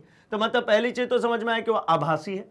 अगली चीज कि भाई जितने बड़ा वस्तु होगा उतनी ही बड़ी प्रतिबिंब हमको मिलेगी। अगला, दर्पण के पीछे उतनी ही दूरी पर बनता है जितनी दूरी पर सामने वस्तु रखा है। एंड इसका पार्श्व प्रतिबिंब बनता है लेटरली इन्वर्टेड बनता है, लेफ्ट का राइट और राइट का लेफ्ट। ऐसा देखा है ना कि हमारा राइट हैंड लेफ्ट साइड में दिखता है और लेफ्ट हैंड राइट साइड में दिखती है, तो ये होता है उसका पार्श्व इन्वर्जन। ठीक है ना। चलिए तो आगे बढ़ते हम जरा अपने क्वेश्चन नंबर 17 की तरफ, जो हमारा लघु उत्तरीय ही है भाई। यहां पर डिस्कस कर रहे हैं कि कारों मोटरसाइकिलों के अग्रदीपों और पश्च दृश्य दर्पण। अग्रदीप का मतलब हेडलाइट, ठीक है ना। शुद्ध हिंदी में आते हैं तो थोड़ा सा अच्छा नाम हो जाता है, लेकिन जो इसका कॉमन नाम है वो ज्यादा प्रचलित है, जो इंग्लिश नाम है वो ज्यादा प्रचलित है। एंड हम भी आपके लिए कोशिश करते हैं कि सबसे ज्यादा जो प्रचलित वर्ड्स है उसी को डिस्कस किया जाए, बट स्टिल जो क्वेश्चन में लिखा आता है भैया वो तो ऐसा ही आता ना, पढ़ना तो पड़ेगा ही। क्या कहते हैं? अग्रदीपों मतलब हेडलाइट, पश्चिम दृश्य दर्पण मतलब साइड मिरर, ठीक है, में उपयोग किए जाने वाले दर्पण के प्रकारों की उल्लेख कीजिए। प्रत्येक प्रकरण में अपने उत्तर की पुष्टि के लिए कारण लिखिए। अब भाई जो हेडलाइट होती है उसका क्या काम है? तो आपको पता है हेडलाइट का मुख्य काम यह है कि जो भी बल्ब लगाया गया हो उससे निकलने वाले सभी विकिरणों को ले और एक जगह पे केंद्रित कर दे जहां पर हम देखना चाहते हैं। अब ऐसा तो नहीं चाहते ना गाड़ी आप सामने चला रहे हो तो इधर का भी दिखे, इधर का भी दिखे, पीछे का भी दिखे, ऊपर का भी दिखे, ऐसा तो नहीं होता। हम फ्रंट में देखना चाहते हैं, मतलब कुछ विड्थ देखना चाहते हैं और कुछ हाइट दिखना चाहते हैं। आपने थोड़ा सा और जब हायर क्लासेस में जाएंगे तो एक और चीज पढ़ेंगे, जो आपने उसमें अपर बीम एंड लोअर बीम्स देखी होंगी, मतलब अपर डीपर जिसको कॉमन लैंग्वेज में आप कहते हैं कि भाई जब पास की चीजें देखनी होती है तो लाइट ऐसे चौड़े में स्प्रेड हो जाती है, क्षैतिज में स्प्रेड हो जाती है, क्षैतिज में फैल जाती है। और जब अपर बीम करते हैं तब क्या होती है भाई, तो वो लाइट ऊपर चली जाती है, मतलब वो क्या है बहुत दूर तक देखने में हमको मददगार होती है। ये पोलराइजेशन के कारण होता है, ठीक है। तो अग्रदीप जो हेडलाइट है उसमें हम क्या चाहते हैं भाई, तो हम सिर्फ ये चाहते हैं कि जो भी बल्ब से निकल रही है लाइट उसको फोकसित किया जाए एक जगह पे। तो इसके लिए हमको यूज करना होता है एक ऐसा दर्पण, ऐसा ही होता है भाई हेडलाइट। अब अलग अलग जगहों पे अलग अलग डिजाइन की हो सकती है, बट बैक ऑफ एंड तो यही होता है। अब सामने किसी किसी व्हीकल गाड़ी में भाई अच्छा दिखाने के लिए किसी में ऐसा कवरेज होता है, किसी में ऐसी कवरेज मिलती है, किसी का ऐसा गोल का गोल होता है, बहुत सारी चीज। बैक ऑफ की बात करें तो यहां पर रख दिया जाता है बल्ब को, यहां बल्ब लगी होती है। अब ये बल्ब से जो भी लाइट बीम निकलती है इससे टकरा करके सीधी, यहां से जो भी निकलेगी वो टकराएगी टकरा के सीधे, यहां से जो भी लाइट बीम निकलती जाएंगी ये सब टकरा करके सीधे चलती जाएंगी, और जो सीधे निकल रही है तो निकल ही रही है। मतलब एक बात समझ में आता है कि अगर आप इसके बल्ब को निकालिए और ऐसे खुले में ऐसे जला दीजिए तो उतनी रोशनी आपको नहीं दिखेगी, मतलब डायरेक्शन नहीं मिलेगा ना, वो लाइट वहीं के वहीं चारों तरफ स्प्रेड हो जाएगी। लेकिन जब पीछे की तरफ से आपने एक ऐसा अवतल दर्पण जैसा एलिमेंट लगा लिया, ये कैसा हो गया भाई, ये अवतल दर्पण हो गया, ये हमारा अवतल दर्पण हो गया। अब जब अवतल दर्पण लगाया, और अवतल दर्पण के कहां लगा दें इसको, तो बल्ब हमेशा लगाया जाता है, जो बल्ब की लोकेशन होती है, इस बल्ब की लोकेशन होती है फोकस पे। फोकस पे लगाने से एक बात होती है कि भाई फोकस से निकलने वाली लाइट्स बीम हमेशा पैरेलल होगी प्रिंसिपल एक्सिस के, मुख्य अक्ष के, क्योंकि हमने इसको पढ़ा है अवतल दर्पण के केस में कि जो पैरेलल लाइट बीम्स आती है मुख्य अक्ष के वो फोकस पे जाके मिलती है। तो इसका उल्टा, अगर फोकस से लाइट बीम निकलेगी तो क्या होगी भाई, तो फोकस से निकली हुई लाइट बीम होगी तो वो पैरेलल चली जाएंगी, और हमें यही तो चाहिए था। इन द सिमिलर वे जब हम बात करते हैं अगले केस में, जब हम बात कर रहे हैं पश्चिम दृश्य दर्पण मतलब साइड मिरर की, तो साइड मिरर में हम चाहते हैं कि ज्यादा से ज्यादा दूरी दिखे। साइड मिरर ऐसा होता है, साइड मिरर में हम चाहते हैं कि क्या हो भाई, तो मैक्सिमम डिस्टेंस देख पाए। अब मैक्सिमम डिस्टेंस देखने के लिए क्या चाहिए आपको, ऐसा उथला हुआ चाहिए। ये उथला हुआ हो गया मतलब इधर से रिफ्रैक्टिंग सरफेस से ये बन गई, मतलब ये कौन सा दर्पण हो गया भाई, तो ये उत्तल दर्पण हो गया। अभी उत्तल दर्पण से क्या फायदा हुआ, तो ये दूर के आने वाले लाइट बीम्स की भी इमेज बना देती है, क्योंकि छोटी इमेज बनाती है, बट हाँ हम गाड़ी के पीछे ज्यादा से ज्यादा डिस्टेंस देखना चाहते हैं कि कोई गाड़ी आ रही है, क्या हो रहा है, कोई ओवरटेक कर रहा है ना, और सब कुछ। तो क्या यूज करते हैं भाई उसमें, उत्तल दर्पण। उत्तल दर्पण क्यों करें, क्योंकि ये बाहर की तरफ उथला हुआ है तो ज्यादा से ज्यादा एरिया कवर करेगा, हमें देखने में ज्यादा मददगार शामिल होगा। तो आते हैं हम जरा फर्स्ट क्वेश्चन का आंसर की बात करें, तो फर्स्ट क्वेश्चन का आंसर है भाई हमारे जो हेडलाइट्स हैं उसमें अवतल दर्पण का उपयोग किया जाता है। कारण यह है कि अवतल दर्पण जो है, अग्रदीप जो हेडलाइट है उसमें लगे अवतल दर्पण के फोकस पर एक बल्ब लगाया जाता है, जिसके कारण शक्तिशाली समांतर किरण पुंज निकलती है। ये तो हमने डिस्कस किया। फोकस से अगर लाइट बीम निकलती है और टकराने के बाद जाएगी तो पैरेलल टू प्रिंसिपल एक्सिस हो जाएगी, मतलब समांतर किरण पुंज बनेगी और वो प्रबल होगी, बहुत ज्यादा होगी, मतलब अतः लाइट बहुत दूर तक जा सकती है। यही मेरा काम था भाई हेडलाइट के जरिए। नहीं तो मैं नॉर्मल एक बल्ब ऐसा लटका लेता और गाड़ी चला रहा होता, तो उसमें दिखता क्या, कुछ नहीं दिख पाता। तो इसलिए हेडलाइट में पीछे की तरफ से हम लगाते हैं अवतल दर्पण। Now moving to question number second. तो सेकंड कह रहे हैं भाई पश्च दृश्य में, मतलब साइड मिरर में, दर्पणों में उत्तल दर्पण का प्रयोग करते हैं। क्यों करते हैं? क्योंकि पहली बात तो ये सीधा प्रतिबिंब बनाता है, छोटा बनाएगा भाई, सीधा बनाता है और कैसा बनाता है प्रतिबिंब, छोटा प्रतिबिंब बनाता है। किंतु इसका मुख्य कारण एक तो ये था कि हमने सीधा देखना था, भाई गाड़ी कोई आ रही है ऐसे उल्टी ना दिखे, और दूसरा एक चीज था वो ये कि दृष्टि क्षेत्र बहुत अधिक हो जाता है, ज्यादा एरिया अक्वायर करता है, ज्यादा एरिया कवर करता है, देखने में ज्यादा एरिया मदद करता है, मतलब ड्राइवर अपने पीछे के बहुत बड़े क्षेत्र को देख पाने में समर्थ होता है। इसके कारण भाई प्लेन मिरर भी लगा देते, देख तो लेता ही लेकिन उल्टा दिखता। दूसरा एक बात ये समझ में आती कि उसमें कैसा दिखता है आपको भाई, तो बहुत ज्यादा एरिया कवर नहीं होता, बहुत छोटी एरिया कवर होती है। इस केस में आपको बहुत ज्यादा ही एरिया कवर होती हुई मिलती है। ठीक है, आगे बढ़ते हम जरा अपने अगले प्रश्न की तरफ। अगला प्रश्न है हमारे लघुतरीय का ही। किसी भी माध्यम में डूबे कांच के आयताकार स्लैब पर, किसी माध्यम में डूबा हुआ है, ठीक है, कोई प्रकाश किरण अपने मूल पथ के समांतर निर्गत होती है। बिल्कुल, इस कथन की पुष्टि के लिए नामांकित प्रकाश किरण आरेख खींचिए। तो देखिए भाई, इसके लिए अगर हम नामांकित किरण आरेख की बात करें तो ये रहा। हमने यहां पे जैसे कहा गया किसी भी माध्यम में डूबा हुआ है, तो वो माध्यम हमने मान लिया वायु। भाई कांच का स्लैब मैंने ये फ्री वायुमंडल में रख लिया, टेबल पे रख लिया, तो वायु से तो घिरा ही है ना, वायु में तो डूबा ही है ना। अब एक लाइट बीम इस पे इंसिडेंट हुई, आपतित हुई, तो आपतित लाइट बीम जो होगी, ये लाइट बीम आपतित हुई, ये लाइट बीम आपतित हुई। अब ये आपतित किरण को जरा हम बात करें तो हमें पता है यहां पे बनेगा क्या, अभिलंब, और ये लाइट बीम कांच में जाते ही अभिलंब की ओर झुक जाती है। कारण ये कि जैसे ही हम जाते हैं किससे भाई, वायु, मतलब ये कैसा माध्यम है, ये माध्यम है विरल।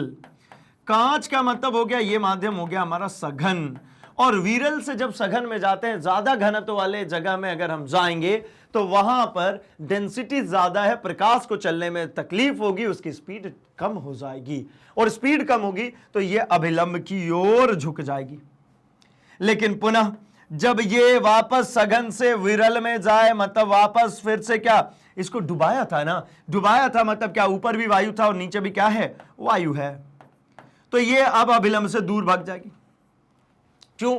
क्योंकि अब आप है ना सघन से विरल में जा रहे हैं, अब फ्री स्पेस अवेलेबल है, तो उसकी स्पीड वापस से जो थी वहां पहुंच जाएगी। मतलब अगर हम अब इसमें बात करें तो हम इसमें सिर्फ इतना सा कहना चाह रहे हैं कि जो इसका प्रोजेक्टेड पाथ था, कौन सा, ये लाइट आ रही थी ऐसी चली जानी चाहिए थी, तो जो इसका प्रोजेक्टेड पाथ था और वो जो ये निर्गत किरण है, ये दोनों हमेशा एक दूसरे के पैरेलल होते हैं। किसका, आपतित किरण का जो प्रोजेक्टेड पाथ है और जो निर्गत किरण है, इन दोनों का जो बीच की डिस्टेंस होगी वो सदैव समान होती है, मतलब समांतर होती है। इसीलिए कहते हैं कि मूल प्रकाश किरण का पथ, जिसको प्रोजेक्टेड पाथ कह रहे हैं, और जो निर्गत किरण है, ये दोनों हमेशा एक दूसरे कैसे जा रहे हैं, पैरेलल जा रहे हैं। इसके लिए इन्होंने कहा था एक डायग्राम ड्रॉ करने के लिए, ये उसका डायग्राम है, ये उसका आंसर है भाई। ठीक है, आगे बढ़ते हैं हम जरा क्वेश्चन नंबर 19 की चर्चा करते हैं। 19th क्वेश्चन पे कह रहे हैं कांच तथा जल के निरपेक्ष अपवर्तनांक 1.5 तथा 1.33 है। कांच का भी निरपेक्ष कितना है, 1.5। ठीक है, मतलब मैं बात करूं म्यू जी की तो ये है भैया 1.5। अगर मैं बात करता हूं म्यू डब्ल्यू वाटर की, ठीक है ना, जल है ना, कितना 1.33। तो इनमें से किस माध्यम में प्रकाश की चाल अधिक है, इन दो माध्यमों में प्रकाश की चालों का अनुपात प्रकलित कीजिए। तो भाई अगर मैं निकालना चाहता हूं, अगर इन दोनों माध्यमों की बात करें तो यहां गिवन है म्यू जी, ठीक है, तो मतलब म्यू जी का मतलब क्या होगा, इसका मतलब तो यही होगा ना कि प्रकाश की चाल वायु में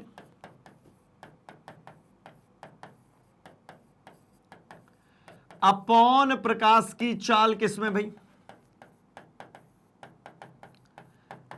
ग्लास है मतलब कांच में। अब अगर मैं इसको लिखूं तो mu G is equals to, प्रकाश की चाल वायु में को सी लिखते हैं और कांच में जो चल रही है उसको मैं कह देता हूं वीजी, वेलोसिटी इन ग्लास। अच्छा, सिमिलरली इसी प्रकार से अगर आप लिखना चाहेंगे तो आप म्यू डब्ल्यू भी लिख सकते हैं, क्या, प्रकाश की चाल वायु में अपॉन प्रकाश की चाल वाटर में। अब क्या करें भाई, अब करें इन दोनों की, किसके किसके, कांच तथा जल। तो कांच तथा जल अगर मैं निकालूं मतलब मैं निकालना चाहता हूं mu G upon mu W.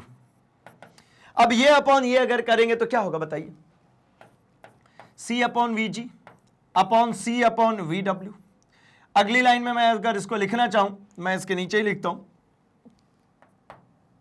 सी upon V G into V W upon, ये क्या आ जाएगा, सी नीचे, सी से सी कैंसिल, मतलब mu G upon mu W is equals to क्या मिल गया भाई, तो मुझे मिल गया mu G upon mu W is equals to क्या, velocity in water upon velocity in glass.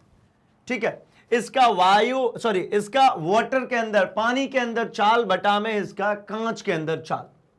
अब कह रहे हैं कि भाई इन दोनों का अनुपात परिकलित कीजिए, तो ये इंडिविजुअली आपको यहां पर गिवन है, ये जो गिवन है ये है म्यू जी और ये जो गिवन है ये म्यू डब्ल्यू, और रख दीजिए म्यू जी कितना 1.5 अपॉन ये हो जाएगा 1.33 is equals to V W upon V जी।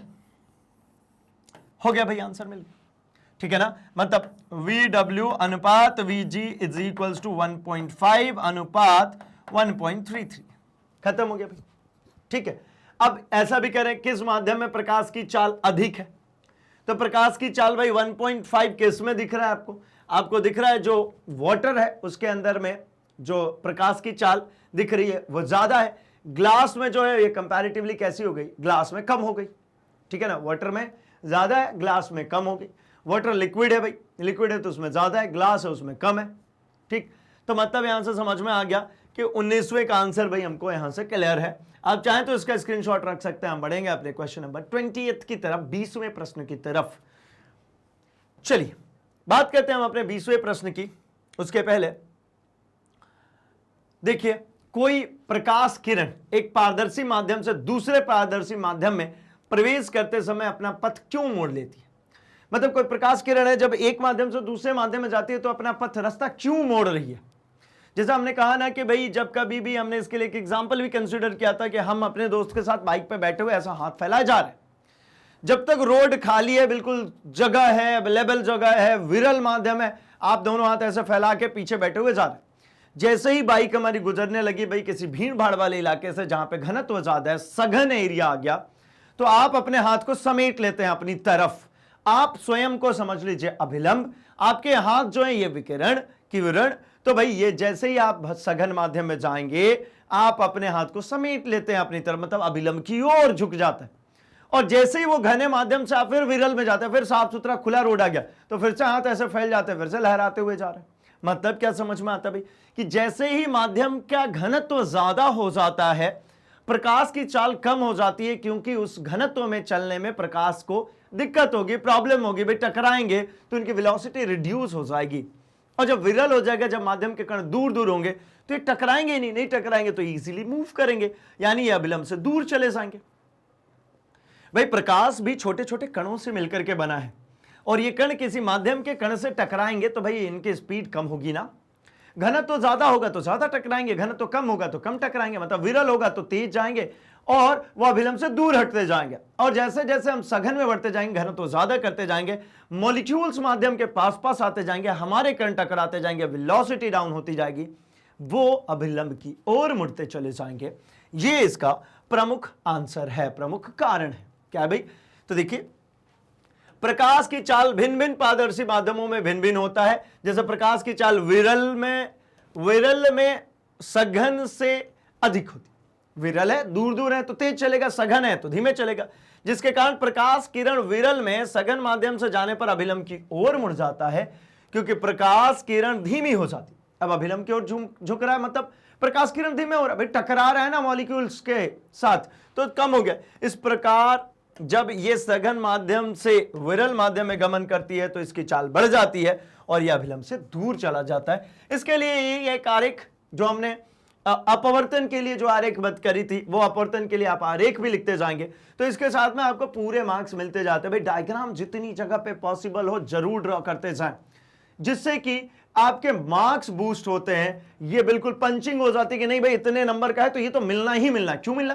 क्योंकि भाई हमारे पास डायग्राम भी है, हमने पूरा एक्सप्लेन भी किया हुआ। जब हमें सब कुछ आता है, जब हम मैग्नेट ब्रेन्स हिंदी के साथ में बने हुए हैं, तो भाई ऐसी कोई समस्या तो आने ही नहीं देते ना, क्योंकि हम इन चीजों को इतनी बार प्रैक्टिस करते हैं, इतने तरीके से प्रैक्टिस करते हैं कि आपको कभी कोई भी प्रॉब्लम नहीं आती। चाहे वो स्कूल इंटरनल एग्जामिनेशन हो या फिर बोर्ड के एग्जामिनेशन हो, प्री बोर्ड हो, या कोई भी बिठाल के पूछ ले, फर्क ही नहीं पड़ता, क्योंकि हमें सब बनने लगा है भाई। तो चलिए बढ़ते हैं हम अगले क्वेश्चन की तरफ, और इसको आप चेक भी कर सकते हैं नेक्स्ट क्वेश्चन को कि भाई क्या है उत्तल दर्पण के मुख्य फोकस और निर्देशित किसी आपतित किरण के संगत दर्पण से परावर्तित होने वाली किरण का पथ दर्शाने के लिए आरेख खींचिए। इस आरेख पर आपतन कोण, परावर्तन कोण अंकित कीजिए। मतलब कुल मिला के ये कह रहे हैं भाई कि आपको उत्तल दर्पण को बनाना है, उसमें आपको उसके मुख्य फोकस को बताना है और एक किरण आपतित करनी है। ठीक है, तो चलिए बना लेते हैं। ये हो गई हमारी उत्तल दर्पण। उत्तल दर्पण किसको कहते हैं भाई? चलिए मैं ड्रॉ भी कर लेता हूं। ये रही उत्तल दर्पण भाई, जिसके अंदर का भाग कैसा हो जाए भाई? पॉलिश्ड, जिसका सेंटर ऑफ कर्वेचर जिधर हो उधर का ही भाग पॉलिश्ड हो जाए। या ऐसा भी समझ सकते हैं एक ऐसा भाग जिसका बाहरी भाग उथला हुआ हो, जो कि परावर्तक सतह हो, और इनसाइड जो हो वो पॉलिश्ड हो। तो इस केस में समझ में आ गया होगा कि जब कभी हमने एक लाइट बीम, चलिए यहां से पास करते हैं, ये एक लाइट बीम गई, टकराने के बाद क्या होगी भाई? तो ये और दूर चली जाएगी, लेकिन हमको प्रतीत होगी कि ये आ रही है इस बिंदु से, ये इसका फोकस है। और ये जो गोला बना है ये भैया इसका सेंटर ऑफ कर्वेचर है, मतलब ये इसका वक्रता केंद्र है, ये इसका फोकस है। ठीक है, इसी की बात करें। तो अब इसमें एक और चीज की चर्चा करने को कहा इन्होंने, वो इन्होंने ये कहा कि आप तो भैया हमको इसमें बताइए आपतन और परावर्तन कोण को भी। तो देखिए ना, यहां पे ये जहां पे आपतित हुई है इस जगह पे क्या ड्रॉ करते हैं? अभिलंब। जहां प्रकाश किरणें आपतित होती है उस बिंदु पर ड्रॉ की जाती है अभिलंब। ये रहा मेरा अभिलंब, और मुझे ये ज्ञात है कि अभिलंब है तो ये हमेशा सेंटर ऑफ कर्वेचर से ही जाएगा। तो यहां पे दो कोण बन गए, एक ये जो बना ये थीटा आई है, ये जो बना ये थीटा आर है। ये जो ऊपर में कोण बन रहा है ये अभिलंब और परावर्तन के बीच में वो थीटा आर, और आपतित और अभिलंब के बीच में वो थीटा आई। मतलब थीटा आर जो है, इसको यहां पे मैं थीटा आई और इसको थीटा आर लिख दूं, तो ये आपतन कोण है और एक परावर्तन कोण है। ठीक है, आपतन कोण है और दूसरा क्या भाई? ये दूसरा ये परावर्तन कोण है। ये भाई हमारा परावर्तन कोण है। ठीक है, आई तो समझ में आ गया होगा कि भाई उत्तल दर्पण के मुख्य फोकस और की ओर निर्दिष्ट किरण परावर्तन के बाद मुख्य फोकस के या मुख्य अक्ष के समांतर निकल जाएगी। ठीक है, तो मतलब जो यहां पे क्वेश्चन गिवन था उसके अकॉर्डिंगली हमने इस आंसर को कंप्लीट किया। हमने यहां पर देख लिया, दोनों को ड्रॉ भी किया और उसमें आपतन कोण और परावर्तन कोण की बात भी कर ली। तो बढ़ते हैं हम अपने अगले क्वेश्चन पे। अगला जो क्वेश्चन है हमारा क्वेश्चन नंबर 22, ये भी लघुत्तरीय है। और एक चीज ध्यान रखेंगे, लघुत्तरीय 2 और 3 मार्क्स दोनों जगहों पे पूछे जा सकते हैं। अगर आपको लॉन्ग थोड़ा सा दिख रहा है आंसर तो ये 3 मार्क्स के लिए भी हो सकता है भाई। तो देखिए क्वेश्चन कह रहे हैं कि उन 2 संभावित तरीकों की सूची बनाइए जिनके द्वारा किसी अवतल दर्पण के सामने, क्या कह रहे भाई?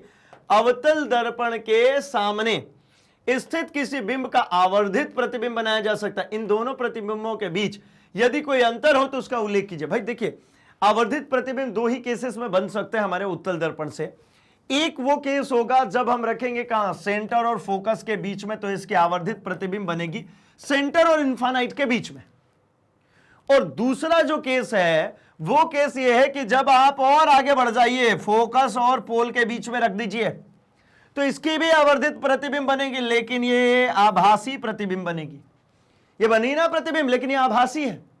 ये कैसी बन रही है भाई? ये वास्तविक बन रही है। यहां पे अगर आप देख रहे हैं तो ये कैसी प्रतिबिंब बन रही है? ये जो है ये वास्तविक प्रतिबिंब बन रही है, और यहां पे जो प्रतिबिंब बन रही है आभासी। यही 2 केसेस है जहां पे बड़ी प्रतिबिंब बननी है, लेकिन एक आभासी बननी और एक वास्तविक बननी है। ये दोनों में अंतर है। यहां पे कहा ना कि अंतर की भी बात करिए। तो भाई जब वस्तु बिंब C तथा F के बीच में या F पर स्थित हो, ठीक है, जब वस्तु कहां पर हो? सी और एफ के बीच में हो, या फिर वो वस्तु, एक और केस भाई, यहां एफ पे रखेंगे तो वो अनंत पे बनती है और बड़ी बनती है, आवर्धित बनती है, या फिर जब बिंब एफ तथा पी के बीच में स्थित हो, ये वस्तु एफ और पी के बीच में स्थित है। दोनों में अंतर क्या भाई, तो एक वास्तविक है और दूसरी काल्पनिक है। ठीक है, प्रथम स्थिति क में प्रतिबिंब वास्तविक तथा उल्टा एवं दर्पण के सामने बनता है, जबकि द्वितीय स्थिति मतलब ख में आभासी सीधा और दर्पण के पीछे बनता है। यही चर्चा कर रहे हैं हम भाई, सेम टू सेम। तो आप चाहें तो यहां पर स्क्रीनशॉट रख सकते हैं इसके लिए भी। हम आगे बढ़ते हैं, अगले क्वेश्चन नंबर 23 की बात करते हैं। 23 में कह रहे हैं 4 सेंटीमीटर लंबा कोई बिंब 24 सेंटीमीटर फोकस दूरी के उत्तल लेंस के मुख्य अक्ष के लंबवत स्थित है। बिंब की लेंस से दूरी 16 सेंटीमीटर है। लेंस सूत्र का उपयोग करके बनने वाले प्रतिबिंब की स्थिति, साइज, प्रकृति सब कुछ ज्ञात करनी है। चलिए, ऐसे क्वेश्चन जैसे मिलते हैं हम कुछ नहीं करते भैया, हमारा तो एक ही काम है, जो गिवन डेटा है लिखिए, एकमात्र सूत्र है उसमें रखिए और आंसर निकालें। तो ये 4 सेंटीमीटर लंबा कोई बिंब, इसका मतलब क्या, height of object 4 centimetre, 24 centimetre focus दूरी वाले उत्तल लेंस। चलिए मैं थोड़ा सा डायग्राम भी बना दूं ताकि आपको साइन कन्वेंशन में कोई समस्या ना आए। तो भाई उत्तल लेंस के लिए क्या होता है, अगर कोई प्रकाश किरण आ रही है तो इसका मुख्य फोकस जो है वो राइट हैंड साइड में होता है। मतलब यहां पे जब फोकस दूरी की बात करते हैं, एफ की मैं बात करूं तो ये कितना हो जाता है, ये हो जाता है भाई 24 सेंटीमीटर। 24 सेंटीमीटर फोकस दूरी के उत्तल लेंस की मुख्य अक्ष के लंबवत स्थित, मतलब यहां कहीं पे स्थित है। मैं अभी मार्क नहीं कर रहा हूं कि इसकी एग्जैक्ट पोजीशन क्या है, क्योंकि गिवन नहीं है ना, बस ये है कि मुख्य अक्ष के लंबवत। तो ये होता है हमारा क्या, ये एक्स वाई हमारा मुख्य अक्ष है, इसके लंबवत स्थित है। अच्छा, बिंब लेंस की दूरी, बिंब की लेंस से दूरी मतलब वस्तु की लेंस से दूरी, बिंब मतलब क्या, वस्तु की लेंस से दूरी, इसको रिप्रेजेंट किससे करते हैं, यू से। यू की डिस्टेंस है 16 सेंटीमीटर। लेकिन यहां पे मैं थोड़ी सी बात करते चलूं तो ये वस्तु अगर आप देख पा रहे होंगे तो इस ऑप्टिकल सेंटर के लेफ्ट हैंड साइड में है, मतलब ये नेगेटिव ऑफ 16 होगा। और ये फोकस जो है ये कैसा भाई, ये राइट हैंड साइड में, इसलिए मैंने पॉजिटिव और 24 लिखा। ये ऑब्जेक्ट जो है ये ऊपर की तरफ है तो ये पॉजिटिव होगा, नीचे होगा तो नेगेटिव हो जाएगा। आइए, बिंब 16 सेंटीमीटर लेंस का सूत्र का उपयोग करके बनने वाले प्रतिबिंब की स्थिति, मतलब आपको वी ज्ञात करना, आपको मैग्निफिकेशन भी ज्ञात करना। भाई साइज मांग रहे हैं ना, मतलब मैग्निफिकेशन के जरिए हम निकालेंगे। मतलब मैं एम ना लिखते हुए चलिए मैं लिख लेता हूं height of image, ultimately magnification के जरिए निकलेगा। हाइट ऑफ इमेज हमको कैलकुलेट करनी है एंड इसके प्रकृति बतानी, मतलब नेचर बताना है। ठीक, आइए तो सबसे फर्स्ट तो हम काम करते हैं कि हम लिखते हैं लेंस सूत्र। लेंस सूत्र क्या होता है भाई, लेंस सूत्र जो हमारा होता है ये होता है 1/f is equals to 1/v minus 1/u। देखिए दर्पण सूत्र में जब बात करते थे ना ये प्लस होता था, लेंस सूत्र में बात करते हैं माइनस होता है। आइए ना भाई, जब सब कुछ गिवन है तो काम कर लेते हैं, 1/f मतलब 1/24, 1/v निकालना है, 1/u नेगेटिव ऑफ 16 क्योंकि लेफ्ट हैंड साइड में है तो माइनस ऑफ 16, ये माइनस ऑफ माइनस प्लस हो जाएगा ना, तो ये बचेगा क्या 1/24 और इस 16 को लेफ्ट हैंड साइड में ले आइए तो ये माइनस और ये माइनस प्लस, इधर आएगा तो क्या हो जाएगा minus 1/16 is equals to 1/v। क्या करना होता है भाई, तो यहां पे ले लेते हैं हम एलसीएम, एलसीएम के जरिए हो जाएगा कैंसिल। तो ये मेरे हिसाब से अगर यहां पे एलसीएम कवर करे, पूरा ही ले लेता हूं मैं, वैसे 8 के टर्म्स में ये बन भी जाता है ना, तो रख ले क्या 48 रख लेते, 24 से 2 बार में 48 माइनस 16 से कितने बार में, तो 16 से 3 बार में 48 इज इक्वल्स टू 1/v। जब आप इसको कैलकुलेट करेंगे तो minus 1/48, minus 1/48 is equals to क्या भाई 1/v। अब दोनों तरफ रेसिप्रोकल ले लीजिए, है ना, इधर भी 1 के अपॉन में उधर के 1 अपॉन में, तो रेसिप्रोकल लेंगे तो v इज इक्वल्स टू क्या आ जाएगा माइनस ऑफ 48। चूंकि सेंटीमीटर में सब कुछ है आई थिंक, तो ये भी सेंटीमीटर में, मतलब माइनस आने से क्या साबित हुआ कि इससे जो इमेज बनने वाली है वो बनेगी कहां भाई, लेफ्ट हैंड साइड में। अब इससे लेफ्ट में जो इमेज बनेगी, आपको एक बात तो समझ में ही आई गई होगी ना कि ये हमारी क्या भाई उत्तल लेंस, लेंस के लेफ्ट में बनने का क्या तात्पर्य होता है भाई, तो लेंस के लेफ्ट में बनने का एकमात्र तात्पर्य यह है कि ये जो इमेज बन रही है वो बन रही है हमारी काल्पनिक। ठीक है ना, आभासी। इसके लिए मैं अगर डायग्राम ड्रॉ करूं अब परफेक्टली, क्योंकि हमारे पास भाई फाइनल तो मिला नहीं था, तो हमने अब फाइनल मिल गया। अब इसके लिए अगर हम डायग्राम ड्रॉ करें तो हमारे पास ये समझ में आता है कि ऑब्जेक्ट को रखा है कहां, 16 सेंटीमीटर पे। ये हो गई 16 सेंटीमीटर पे ऑब्जेक्ट। ये एक लाइट बीम और एक ये वाली लाइट बीम, ये आगे की तरफ ये मैच नहीं करती, तो इसको पीछे की तरफ बढ़ा लिया, यहां पर इसका मैग्नीफाइंग मिल गया।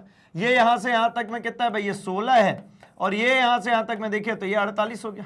ये दोनों नेगेटिव क्या है, क्योंकि दोनों लेफ्ट हैंड साइड में बने। तो ये कैसी बनी भाई, तो ये बन गई हमारी प्रतिबिंब आभासी। कैसा बनी, आभासी। कैसी बनी भाई, तो सीधा बनेगी, आभासी है, सीधा है। और इसके साथ साथ अगर मैं बात करूं तो बड़ा, ये भी कंफर्म है। लेकिन हम कैलकुलेट करके लाएंगे साइज, एग्जैक्ट साइज भी कैलकुलेट करेंगे, और वहां से भी सिखाऊंगा कि ये तीन चीजें कैसे हम कैलकुलेट करते हैं। तो देखिए हमें पता है मैग्निफिकेशन, आवर्धन बराबर होता है क्या भाई, तो height of image upon height of object, या कहूं कि दूरी किसकी, तो दूरी हमारे प्रतिबिंब की बटा में वस्तु की। हमने इसको याद किया हुआ है कुछ इस प्रकार से, म्यू, ठीक है, मतलब m equals to I upon O. Magnification is equals to image upon object, मतलब आवर्धन बराबर प्रतिबिंब बटा वस्तु। अब प्रतिबिंब मतलब क्या, तो प्रतिबिंब की हाइट बटा वस्तु की हाइट। यहां पे क्या, तो प्रतिबिंब की दूरी बटा वस्तु की दूरी।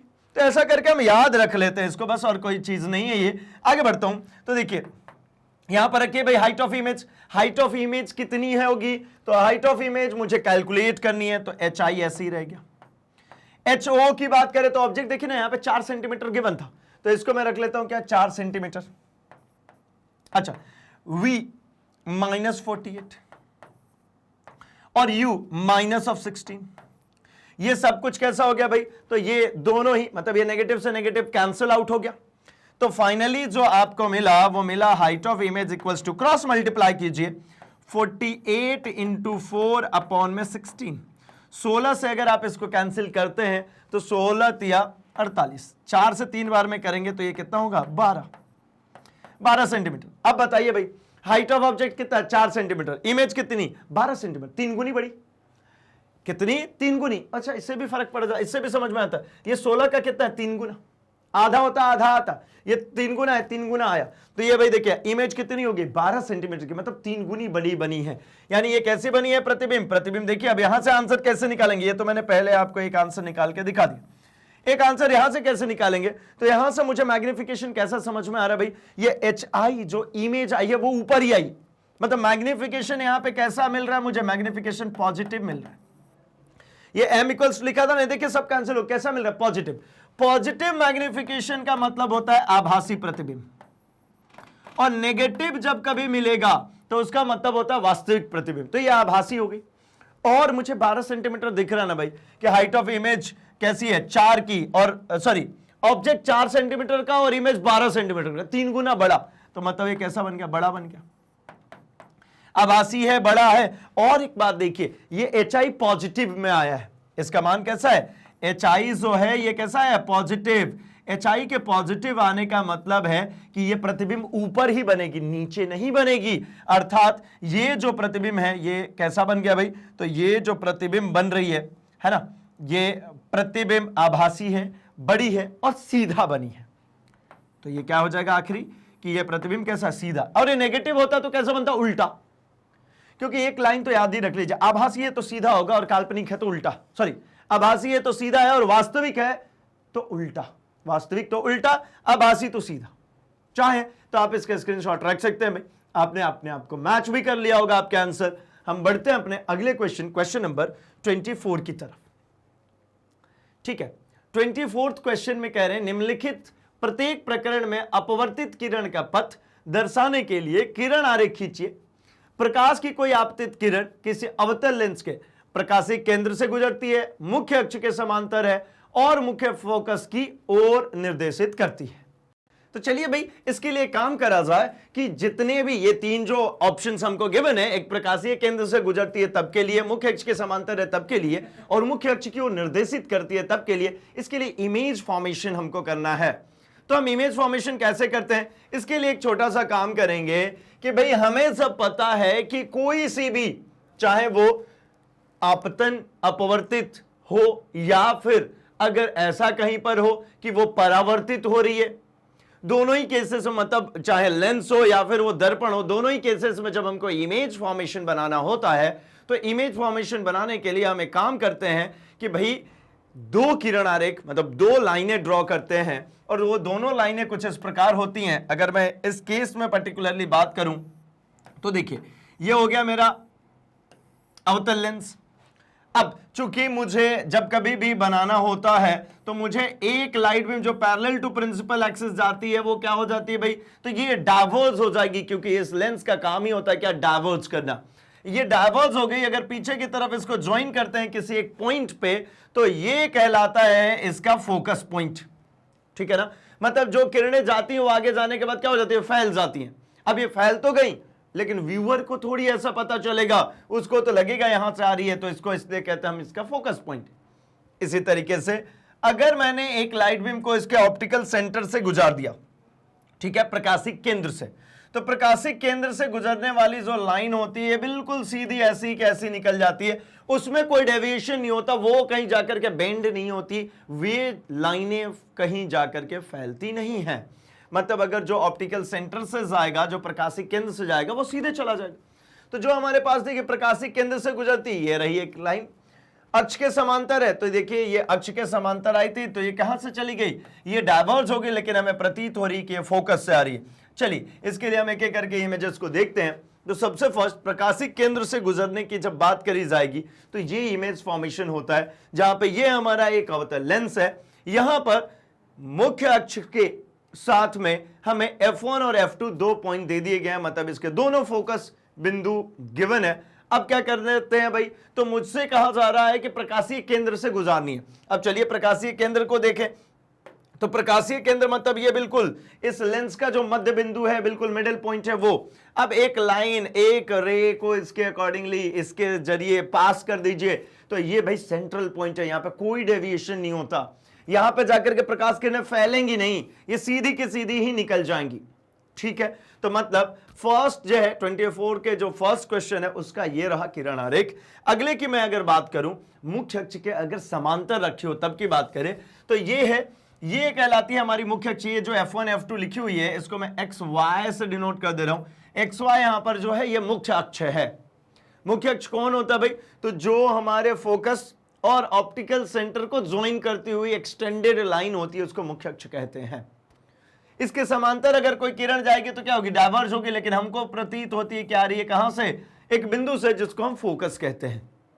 ठीक है, तो मतलब इस सेकेंड का आंसर हो गया, जैसा मैंने ड्रॉ किया था वही चीज है। आगे बढ़ता हूं, मुख्य फोकस की ओर निर्देशित करती है। अगर मुख्य फोकस की ओर निर्देशित करे तो मुख्य फोकस की ओर निर्देशित करने का मतलब यह होता है कि अगर ये एक लाइट बीम आ रही है डाइवर्ज होती हुई इस प्रकार, तो ये लाइट बीम जो है यहां के बाद अब कैसी जाने लगी, पैरेलल, इसका जस्ट उल्टा।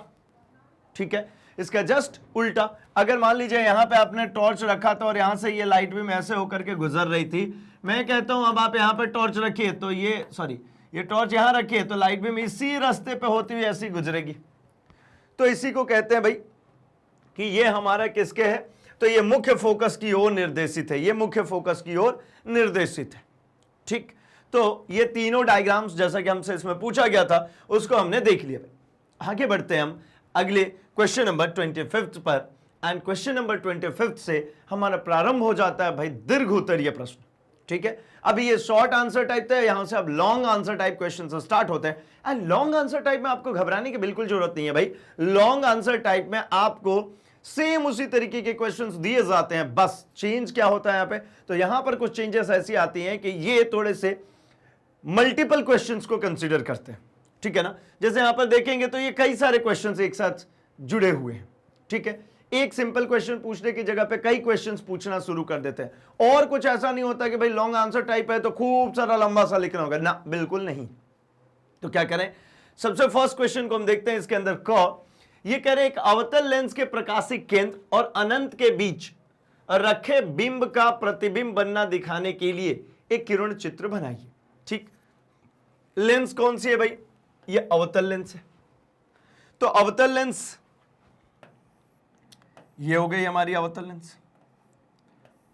अब इस अवतल लेंस के लिए अगर मैं ऑप्टिकल सेंटर से गुजरता हुआ एक लाइन ड्रॉ कर दूं तो मैं इसको क्या कहूंगा भाई, ये मेरा हो गया मुख्य अक्ष, जो कि दोनों तरफ सेंटर से, ये C1 कह लेता हूं इसको, यहां कहीं पे हम बना लेते हैं C1 डैश, ठीक है, या C2 भी कह सकते हैं, ऐसे कोई वो नहीं है भाई, C2 भी कहा जा सकता है। C1 C2 मतलब क्या, ये जो गोलाकार जो दिख रहा है पहला वाला, ये जो सर्कुलर, इसका केंद्र है C1 और इसका केंद्र है C2, ठीक है। तो इसके जरिए हम आगे बढ़ते हैं और देखते हैं क्वेश्चन में क्या कह रहे हैं कि एक अवतल लेंस के प्रकाशिक केंद्र और अनंत के बीच में रखे बिंब का प्रतिबिंब। तो भाई इसके बीच में मैं अब इसको भी हटा दूं, अगर क्यों हटा दूं, क्योंकि ये कह रहे हैं कि हमारा प्रकाशिक केंद्र मतलब O और इधर अनंत के बीच में कहीं पर भी एक ऑब्जेक्ट रखा हुआ है, तो ये रख दिया एक ऑब्जेक्ट, ठीक है ना। इस ऑब्जेक्ट को रखने के बाद ये चाह रहे हैं कि हमें बनाना है कि इससे कैसे प्रतिबिंब बनेगा। तो इससे बनने वाले प्रतिबिंब के लिए देखिए, हमेशा एक लाइट बीम पैरेलल चलती है हमारे मुख्य अक्ष के। जब भी आपको किरण आरेख खींचनी, ये दो लाइनें ड्रॉ करनी है, एक चलेगी कैसी भाई, तो एक चलेगी पैरेलल हमारे प्रिंसिपल एक्सिस के, मुख्य अक्ष के, ये आगे जाकर के ऐसा फैल जाएगी, क्योंकि ये अवतल लेंस है, तो क्या करना है, इसको डाइवर्ज करना है। इसको अगर आप पीछे की तरफ ऐसा लेकर के आते हैं तो हमें पता चलता है कि भैया ये इसका फोकस पॉइंट था, यहां से होकर के जाती हुई प्रतीत होगी।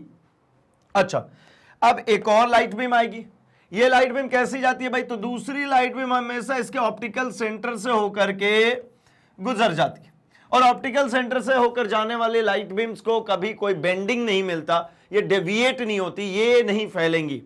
तो इन दोनों लाइनों के जो इंटरसेक्शन पॉइंट से, इन दोनों लाइनों के कटान से यहां पे मुझे मिल जाता है क्या भाई, यहां पर मुझे मिल जाता है प्रतिबिंब। तो मतलब ये मेरा था क्या, ऑब्जेक्ट ए बी, तो यहां मुझे मिल गया इसका प्रतिबिंब A dash B dash. And I hope कि आपको एक बात समझ में आ चुकी है कि ये जो लाइन थी, मतलब ये जो रे था, ये रियल वाला रे तो आगे निकल गया, इसको पीछे डॉटेड करके मिलाया था, तो यहां पे जो ए डैश बी डैश दिख रहा है, ये आपको दिख रहा होगा कि भैया ये सीधा बना है। सीधा क्यों, क्योंकि बी ऊपर था, बी डैश भी ऊपर है। इस लाइन के नीचे अगर कोई चीज बनता है, जैसे ऐसा कुछ इमेज बनती, तो इसको कहते हैं कि ये उल्टा बना है, लेकिन ये ऊपर ही बनी है, मतलब ये सीधा बना है। अच्छा, सीधा जब जब होता है तो एक चीज समझ में आ जाती है कि भाई सीधा है तो आभासी होगा।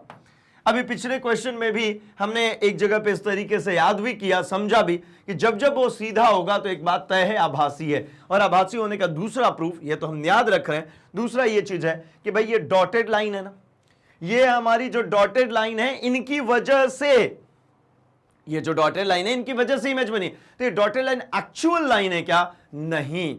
एक्चुअल लाइट बीम तो आगे निकल गई, वो वापस नहीं आ रही है, मैंने उसको प्रोजेक्ट किया तो मुझे ऐसा प्रतीत हो रहा है कि यहां पर इमेज बन रही है।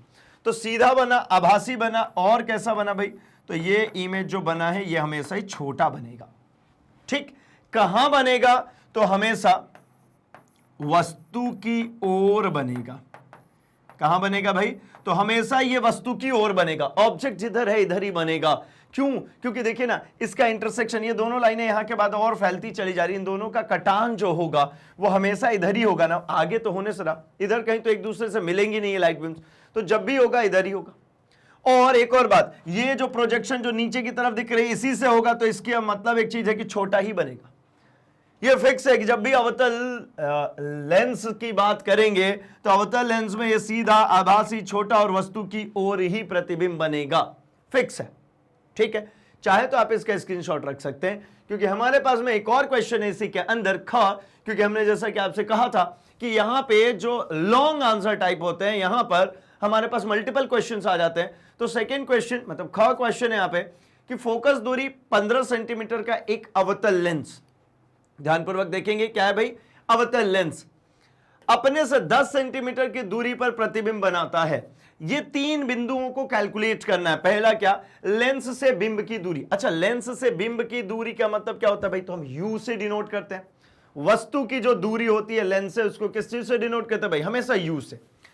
प्राप्त प्रतिबिंब के लिए आवर्धन, आवर्धन को मैग्निफिकेशन एम और मैग्निफिकेशन को हम कैसा लिखते हैं भाई? तो इसको हम लिखते ये हैं कि भाई मैग्निफिकेशन जो होता है ये होता है height of image upon height of object.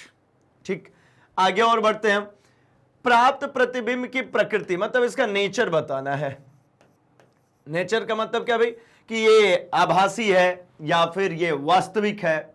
ठीक है, तो सब कुछ बताएंगे। बस यहां पे चूंकि ये डायग्राम बना ही हुआ है तो एक छोटा सा इंटरेस्ट है मुझे आपको एक्सप्लेन करने में, एक छोटी सी बात जिसके जरिए मैं इसको सॉल्व कर पाऊंगा, वो ये है भाई कि फोकस दूरी ये जो 15 सेंटीमीटर है ये पॉजिटिव होना चाहिए कि नेगेटिव।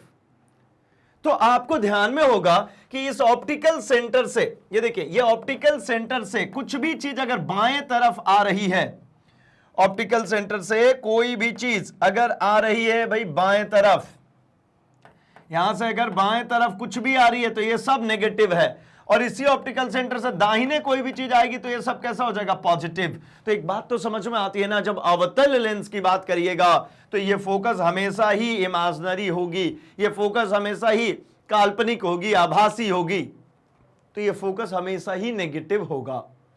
आगे बोल रहे हैं कि अपने से 10 सेंटीमीटर दूरी पर प्रतिबिंब बनाता है। और एक और बात समझ में आ रही है, प्रतिबिंब हमेशा ही कहां बनेगा? लेफ्ट हैंड साइड में ही बनेगा, राइट साइड में बनने का कोई चांस नहीं है। राइट साइड में ये लाइट बीम्स देखे ना, ये डाइवर्ज हो गई, ये मिलेंगी ही नहीं, तो इमेज कहां से बनेगा? तो जब भी बनेगा तो ये लेफ्ट हैंड साइड में ही बनेगा, मतलब इमेज की भी डिस्टेंस, ये वाला ही भी वैल्यू कैसी चलेगी भाई? ये भी नेगेटिव चलेगी और ये भी नेगेटिव होगी। ये दोनों चीजें आपको आई होप कि समझ में आया है इसी डायग्राम से कि भाई जब कभी भी हमारा जो बीच में जो प्रकाशीय केंद्र है इसके बाएं तरफ चलते हैं तो सारी वैल्यूज नेगेटिव, इसके दाहिने तरफ चलते हैं तो सारी वैल्यूज पॉजिटिव। ठीक है, आइए चलिए हम चलते हैं, जरा इस क्वेश्चन को हल करते हैं और देखते हैं कि क्या क्या हमको वैल्यूज मिलती है फर्स्ट, सेकेंड और थर्ड के लिए। तो फर्स्ट में कह रहे हैं प्रतिबिंब की दूरी, दूसरे में आवर्धन और अगले में प्रकृति बतानी थी। फोकस दूरी 15 सेंटीमीटर और बिंब की दूरी 10 सेंटीमीटर। तो देखिए हमें यहां पर गिवन है क्या भाई? तो हमें गिवन है फोकस दूरी, गिवन है हमें भाई 15 सेंटीमीटर, और जो बिंब की दूरी है वो गिवन है हमको 10 सेंटीमीटर। यही दो वैल्यूज हमको यहां से मिले थे, 15 सेंटीमीटर की फोकस दूरी और भाई 10 सेंटीमीटर की दूरी पर क्या है? प्रतिबिंब बन रहा है। अब हमको निकालना है बिंब की दूरी, मतलब u निकालना है, यहां से m निकालना है और नेचर। तो चलिए इसको भी यहां पर रख लेते हैं। हमें यहां पे क्या निकालना है भाई? तो हमको पहले तो यहां से निकाल के रखना है u, फिर हमको निकालना है यहां से मैग्निफिकेशन, और आखिरी में हमको बताना है यहां पे नेचर, मतलब हमको बतानी है प्रकृति। ठीक, तो चलिए शुरू कर लेता हूं मैं जरा इसको। तो चिन्ह परिपाटी से हमें जब एक बात समझ में आ चुकी है कि ये अगर एक हमारे पास अवतल लेंस है तो इस अवतल लेंस के लिए, ये हमारे पास एक अगर अवतल लेंस है तो इस अवतल लेंस के लिए कोई भी लाइट बीम अगर ऐसा जाएगी तो ये क्या करेगा? इसको डाइवर्ज करेगा। फोकस नेगेटिव था, मतलब इसका फोकस नेगेटिव, इसका इमेज जो फॉर्म हो रही है वो भी नेगेटिव, क्योंकि वस्तु के साइड ही इमेज बन रही थी। जैसे मान लीजिए ऑब्जेक्ट था तो ये ऐसी निकल जाती है हमारी लाइट बीम ऑप्टिकल सेंटर से, तो यहां कहीं पे इमेज बनता है, तो ये भी कैसी दिख रही है? ये भी नेगेटिव, मतलब ये भी नेगेटिव, ये भी नेगेटिव। तो चलिए ना लेंस के सूत्र से यहां पे काम करते हैं, लेंस के सूत्र से। तो लेंस के सूत्र से हमको पता है 1/f इज इक्वल्स टू होता है 1/v माइनस ऑफ 1/u। ठीक है, तो यहां पे हम क्या काम कर लेंगे भाई? तो 1/f की वैल्यू तो -15 गिवन है, 1/v की वैल्यू -10 गिवन है, माइनस ऑफ 1/u रख लेते हैं। आगे अगर इसको हम सॉल्व करेंगे तो ये इसको ले आ देता हूं मैं 1/u को लेफ्ट हैंड साइड में, तो ये प्लस का हो जाएगा। ये देखिए ये माइनस वाली चीज इधर ले आऊंगा तो प्लस का हो जाएगा, और इसको इधर ले जाऊंगा तो ये भी प्लस का हो जाएगा, मतलब 1/15 माइनस 1/10। ठीक है, कुछ नहीं किया, बराबर के इधर और उधर लेकर के गया हूं, दैट्स ऑल। ठीक है, अगर आपको फिर भी थोड़ी बहुत भी अगर इस तरीके के कैलकुलेशन में कहीं पर भी डाउट होता तो बहुत घबराने की जरूरत नहीं है, आप तो बस उसको लिखा कीजिए एंड एक लाइन में सॉल्व कर दीजिए, ऑटोमेटिकली आपको समझ में आ जाएगा। और वैसे भी आपको दिख रहा है कि 1/u अगर इधर आएगा तो ये नेगेटिव का पॉजिटिव हो जाएगा, और ये 15 वाला जो नेगेटिव था राइट हैंड साइड में ले जाऊंगे तो पॉजिटिव हो जाएगा, एंड 10 नेगेटिव था तो उसको एज इट इज छोड़ दिया। एक काम करिए, मुझे ये चाहिए था वैल्यू, तो 15 और यहां पे 10, 30 ले लेता हूं मैं एलसीएम। तो यहां क्या बनेगा, 2 माइनस 3, मतलब 1 अपॉन यू की वैल्यू अगर आप देख पा रहे होंगे तो -1 अपॉन 30 दिख रहा है। क्या तात्पर्य है भाई इससे, तो अगर मैं दोनों तरफ रेसिप्रोकल ले लूं तो मुझे यहां पर मिल जाएगा क्या, u इक्वल्स टू -30। चूंकि सारी वैल्यू सेंटीमीटर में थी तो मैं इसको भी सेंटीमीटर में ही लिख लेता हूं। ये सेंटीमीटर में थी, सेंटीमीटर में मैंने लिख लिया। यानी हमारा फर्स्ट क्वेश्चन, ये हमारा फर्स्ट क्वेश्चन था, ये हमारा second, and this is third one. हमारे फर्स्ट क्वेश्चन का आंसर तो आ गया कितना भाई, u इक्वल्स टू कितना, -30 सेंटीमीटर। अच्छा, ये माइनस में ही आ रहा है, ये क्या सत्य है क्या, तो आप कहेंगे बिल्कुल। ये ऑब्जेक्ट, ये यहां पे क्या रखा था मैंने, इमेज, देखिए ये हमारी क्या बनी थी यहां पर इमेज, और ये थी हमारी ऑब्जेक्ट। इसको देखिए, ये आपका इसके लेफ्ट हैंड साइड में है तो नेगेटिव ही बनेगा। सही है भाई। अब चलिए, अब हम जरा बात कर लेते हैं किसकी, मैग्निफिकेशन की। तो सेकेंड में हमको बात करनी है मैग्निफिकेशन की, आवर्धन की। ठीक है, किसकी बात करनी है भाई यहां पे, आवर्धन की। तो जब कभी हम आवर्धन की बात करते हैं भाई, तो आवर्धन जो होता है m से डिनोट करते हैं, और क्या लिखते हैं, तो इसको हम लिखते हैं, हमने एक शॉर्ट में ऐसा याद किया था जिसके जरिए हम काम करते हैं भाई, हम इसको हमेशा याद रखते हैं क्या, मियो। मियो मतलब m equals to I upon ओ।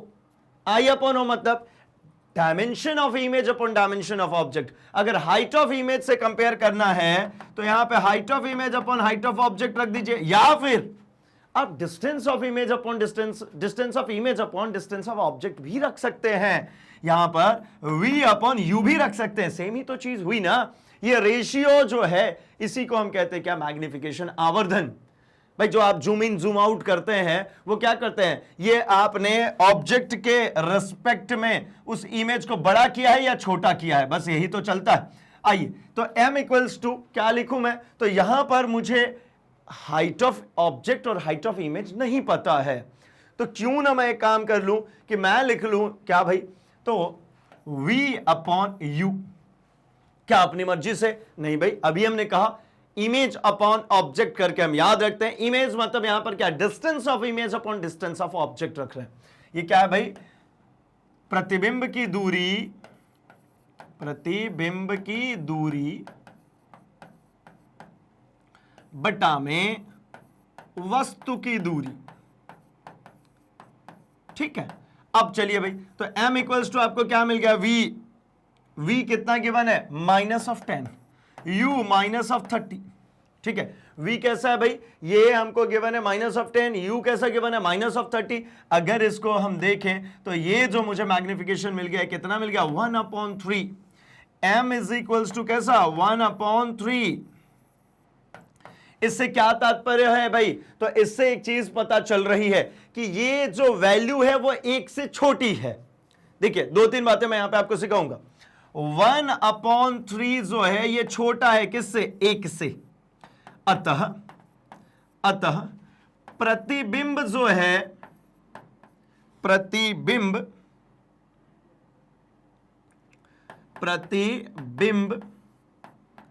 वस्तु से छोटा है।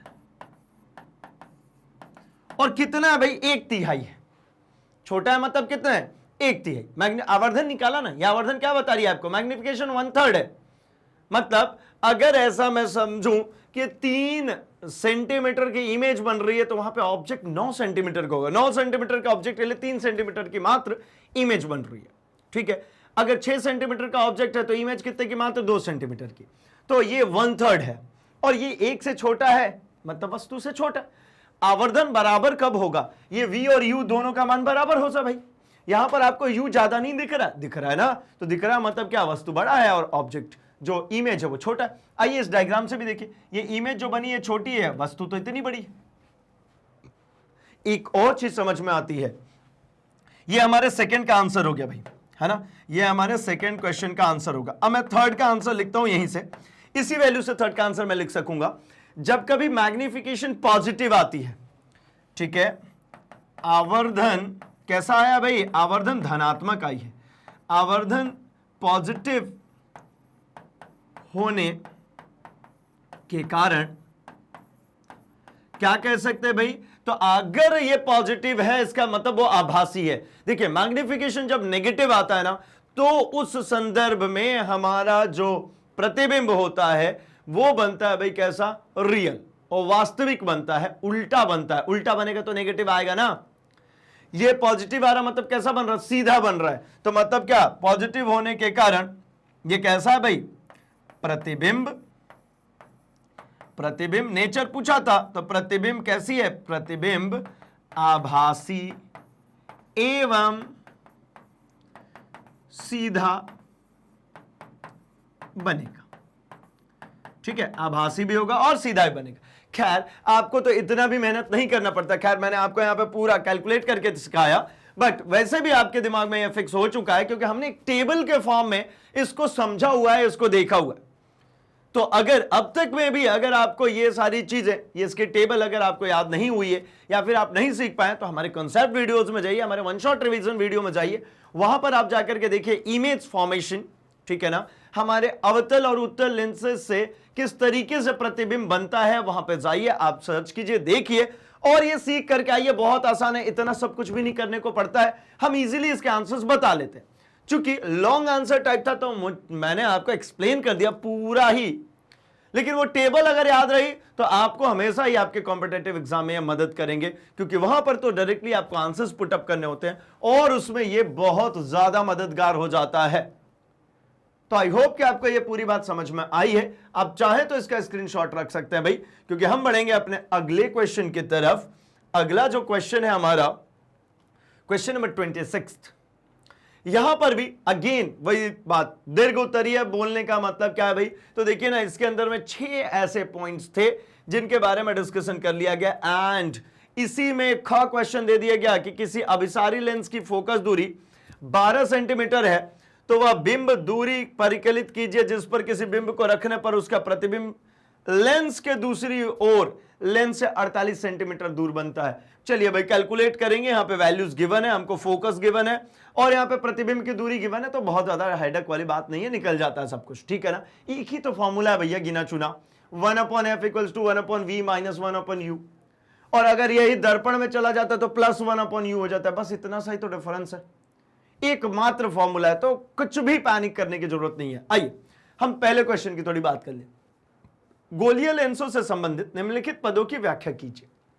देखिए गोलीय जो लेंस होता है उसके अकॉर्डिंगली ये जो 6 पॉइंट्स हैं ये काफी इंपॉर्टेंट हो जाते हैं। इनमें से चूंकि हमारे जो मैग्नेट ब्रेन्स टेस्ट पेपर के अकॉर्डिंगली हमने आपको पूरे ही क्वेश्चन दिए थे सॉल्व करने को ताकि आपकी प्रैक्टिस हो जाए, बट ये भी आपको बताते चलूं कि ये आपके जो पेपर होंगे उस पेपर में इसमें से पूरे 6 तो नहीं, कोई 4 कोई 2 ऐसे जरूर पूछे जाते हैं, ठीक है।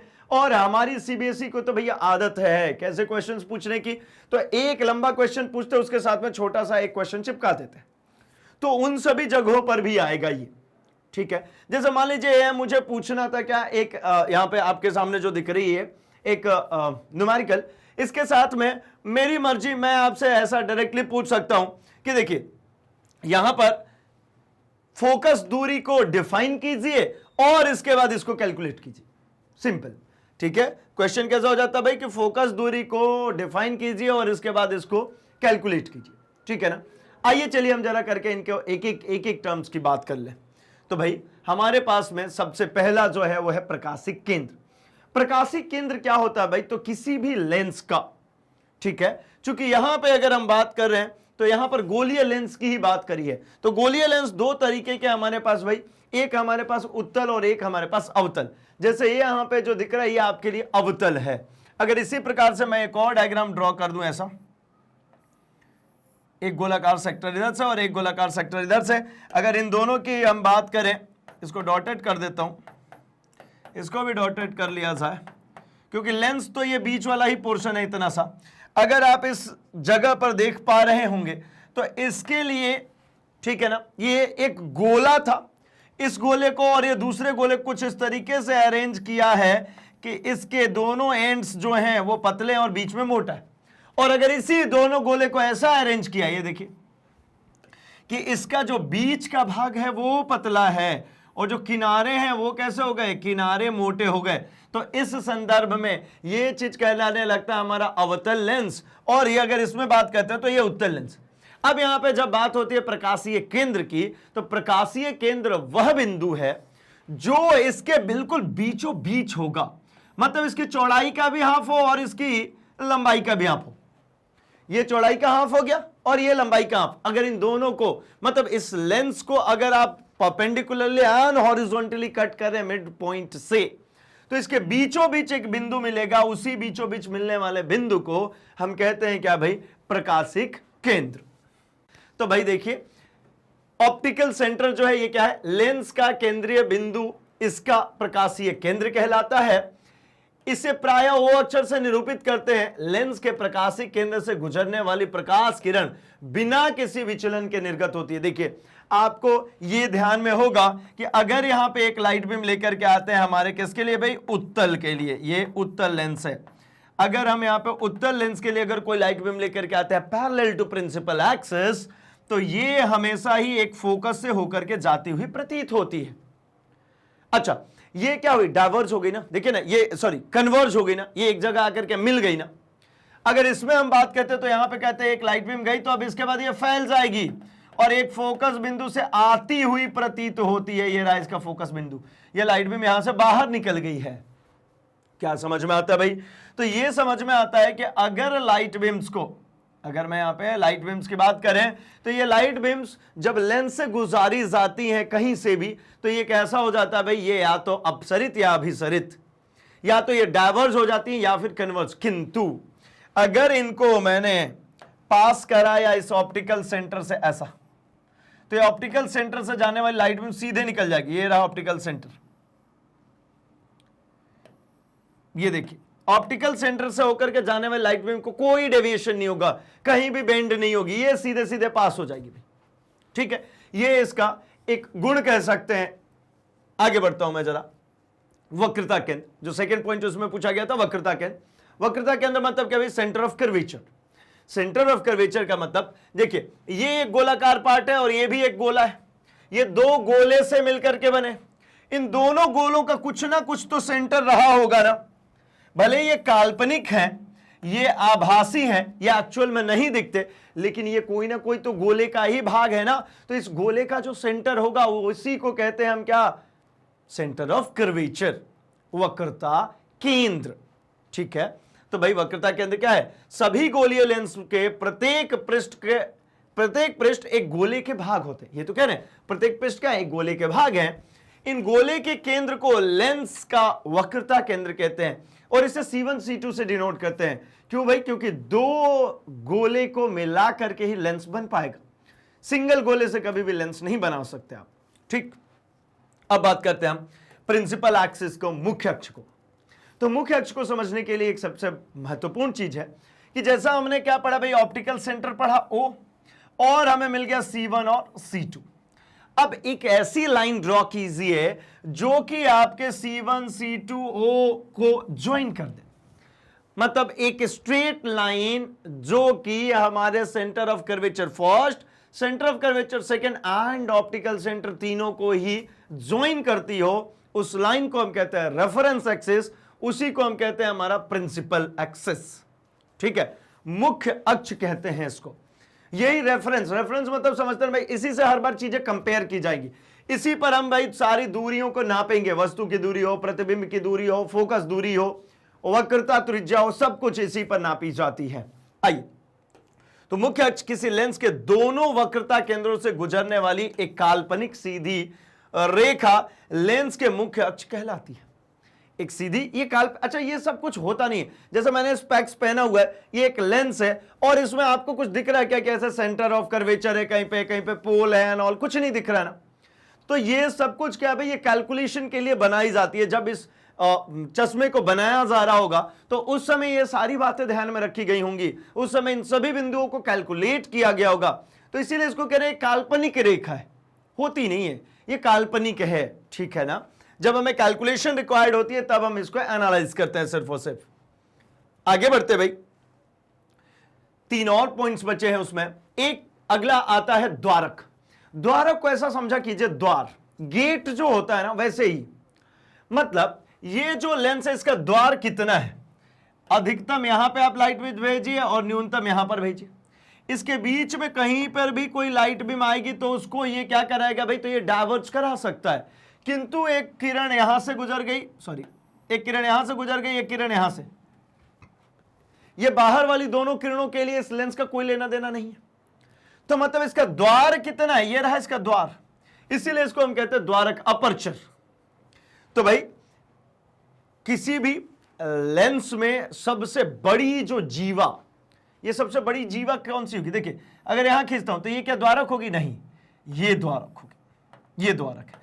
अगर मैं यहां पे उत्तल लेंस की बात करता हूं तो यहां पे कौन सा द्वारक है, तो यहां पर ये जो है यहां से लेकर के यहां तक की जो दूरी है इसको द्वारक कहते हैं। आइए देखिए, गोलीय लेंस की वृत्ताकार रूपरेखा का प्रभावी व्यास इसका द्वारक कहलाता है, अपर्चर कहलाता है। ये सबसे अधिकतम जो है, जो प्रभावी है, सबसे अधिकतम जो व्यास है, इसी को हम क्या कहते हैं भाई, इसी चीज को हम कहते हैं द्वारक। ठीक है, आगे बढ़ते हैं हम अगले पॉइंट पे। तो अगला पॉइंट कहता है भाई मुख्य फोकस कौन सा है। तो मुख्य फोकस क्या होता है, इसको समझने के लिए एक सिंपल सी लाइन समझेंगे। अगर कोई लाइन, अगर कोई प्रकाश किरण पुंज पैरेलल आती है, समांतर आती है हमारे किसके, मुख्य अक्ष के, तो अपवर्तन के पश्चात या तो वो क्या होगी भाई, डाइवर्ज हो जाएगी या फिर वो कन्वर्ज हो जाएगी।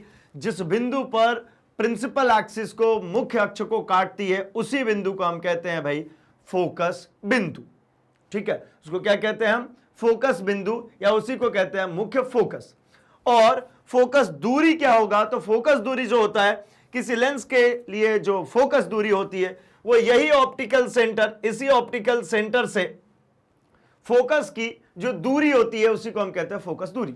मतलब ये जो मुख्य फोकस जो बिंदु मिलेगा उसकी जो दूरी होगी उसको कहते हैं हम क्या, फोकस दूरी। तो देखिए किसी लेंस के मुख्य फोकस की प्रकाशिक केंद्र से दूरी को फोकस दूरी कहते हैं। ठीक है भाई, चलिए तो अब जरा इसके अगले वाले सेगमेंट पे पहुंचते हैं और हम उसको भी सॉल्व कर लेते हैं। तो इसके खा पर चलते हैं और हम इसको सॉल्व करते हैं भाई। तो खा जो सेगमेंट है हमारा, ये कह रहा है कि किसी अभिसारी लेंस की फोकस दूरी 12 सेंटीमीटर है। वह बिंब दूरी परिकलित कीजिए जिस पर किसी बिंब को रखने पर उसका प्रतिबिंब लेंस के दूसरी ओर 48 सेंटीमीटर पर बनता है। तो भाई हम क्या करते हैं, हम तो सबसे पहले जो गिवन होता है उस डेटा को रख लेते हैं। तो क्या दिया गया है, यहां पे दी गई है सबसे पहले फोकस दूरी 12 सेंटीमीटर। ठीक है ना, एफ जो गिवन है हमको, यहां पर जो गिवन है फोकस दूरी 12 सेंटीमीटर। अच्छा, वह बिंब परिकलित कीजिए, मतलब क्या करना है भाई, बिंब की दूरी परिकलित करना है, यानी यू परिकलित करना है। यू मतलब क्या, बिंब की दूरी, बिंब मतलब भाई ऑब्जेक्ट।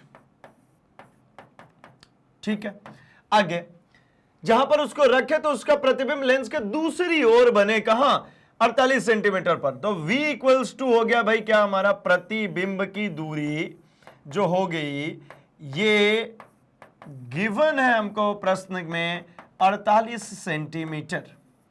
अब चूंकि एक बात समझ में आती है हमें कि लेंस के दूसरी ओर बन रही है और यहां पे अभिसारी कहे हैं, तो इसका मतलब ये लेंस कौन सी भाई, ये उत्तल लेंस है। इसमें जो मुख्य फोकस होता है वो कहां होती है, तो मुख्य फोकस हमेशा ही दाहिने तरफ होती है। जो मुख्य फोकस होती है वो हमेशा कहां होती है, दाहिने तरफ।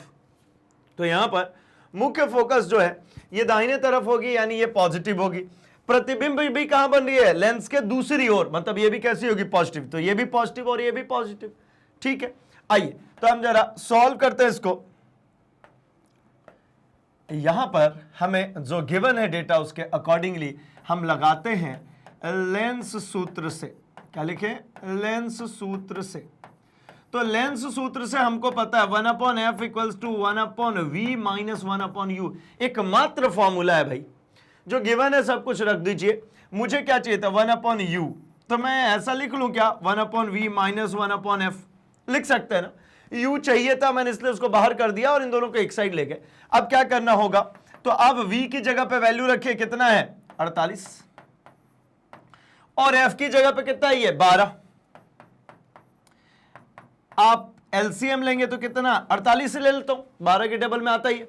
ठीक है, तो 12 से अगर करते हैं तो 4 बार में 48 आता है। यहां कितना हो जाएगा 1 माइनस ये कितनी बार में भाई, तो 4 बार में। ठीक है बच्चों का 48, ये किसकी वैल्यू है 1/u की। आगे मैं अगर इसको फर्दर लिखता हूं तो 1/u equals to minus of 4 में से क्या भैया 3/48। ये कितने से कट जाना चाहिए, ये 16 से कट जाएगा, 16 3 48। 1/u equals to minus of 1/16। अच्छा दोनों तरफ रेसिप्रोकल ले लें, क्योंकि ये 1 ये भी 1 के अपान में, दोनों तरफ अगर रेसिप्रोकल ले लेते हैं तो मुझे मिल जाता है u इक्वल्स टू कितना माइनस ऑफ 16 सेंटीमीटर। अच्छा ये बात सत्य है क्या, तो बिल्कुल सत्य होगी, क्योंकि ऑब्जेक्ट हमेशा ही ऑप्टिकल सेंटर से किधर रखा जाता है, लेफ्ट में। तो देखिए ये वैल्यू कैसी है, ये नेगेटिव आई है, ठीक है ना, नेगेटिव वैल्यू आई है, इसका मतलब ये कहां रखी गई है, लेफ्ट में रखी गई है ऑब्जेक्ट। ठीक है भाई, जो हमसे यहां पे कैलकुलेशंस मांगा गया था हमने कैलकुलेट कर लिया। और भी आपसे बहुत कुछ मांगा जा सकता है इसमें आपसे मैग्निफिकेशन मांगा जा सकता है, उसकी प्रकृति पूछी जा सकती है। हमने एक क्वेश्चन वैसा भी देखा था, ठीक है, तो ये बहुत ही ज्यादा लेंदी क्वेश्चन हो जाता है, इसलिए इसको थोड़ा सा शॉर्ट किया था। बाकी आपको समझ में आ चुका है, हमने हर एक तरीके के क्वेश्चंस को इसमें कवर अप किया, आपने इसको सॉल्व किया, आपने अपने आंसर्स को मैच किया, और अब आप समझ चुके हैं जब सब कुछ, तो अब आप कॉन्फिडेंट जरूर लग रहे होंगे, अंदर से कॉन्फिडेंस तो आ ही रहा होगा ना कि भाई अब तो बनने लग गया। और अगर जरा से भी अभी डाउट कसक रह गई है तो जाइए फॉलो कीजिए हमारे कॉन्सेप्ट वीडियोस को, वन शॉट रिवीजन वीडियोस को, एनसीईआरटी सॉल्यूशंस भी कवर किए हमने, मोस्ट इंपॉर्टेंट क्वेश्चंस भी कवर किए हैं, एमसीक्यूज भी कवर किए हैं, सब कुछ कवर्ड है भाई। जाइए उसको फॉलो कीजिए एंड अपने नॉलेज को बूस्ट कीजिए, थोड़ा सा भी कॉन्फिडेंस कमी नहीं रहनी चाहिए, क्योंकि मेन गेम जो हमारे पेपर में है वो हमारे कॉन्फिडेंस का है। कॉन्फिडेंस अगर आप हुआ तो हमारे मैक्सिमम मार्क्स बिल्कुल सिक्योर हैं भाई। तो अभी के लिए क्या करेंगे, हमारे इस वीडियो को लाइक, चैनल को सब्सक्राइब एंड अपने दोस्तों में इसको शेयर कर दीजिए, क्योंकि मैग्नेट ब्रेन्स हिंदी लेकर के आता है free education from class 6 to 12th, quality content and experience teachers के साथ। तो बने रहिए हमारे साथ, हम मिलेंगे अपने अगले सेशन में। Thanks for watching.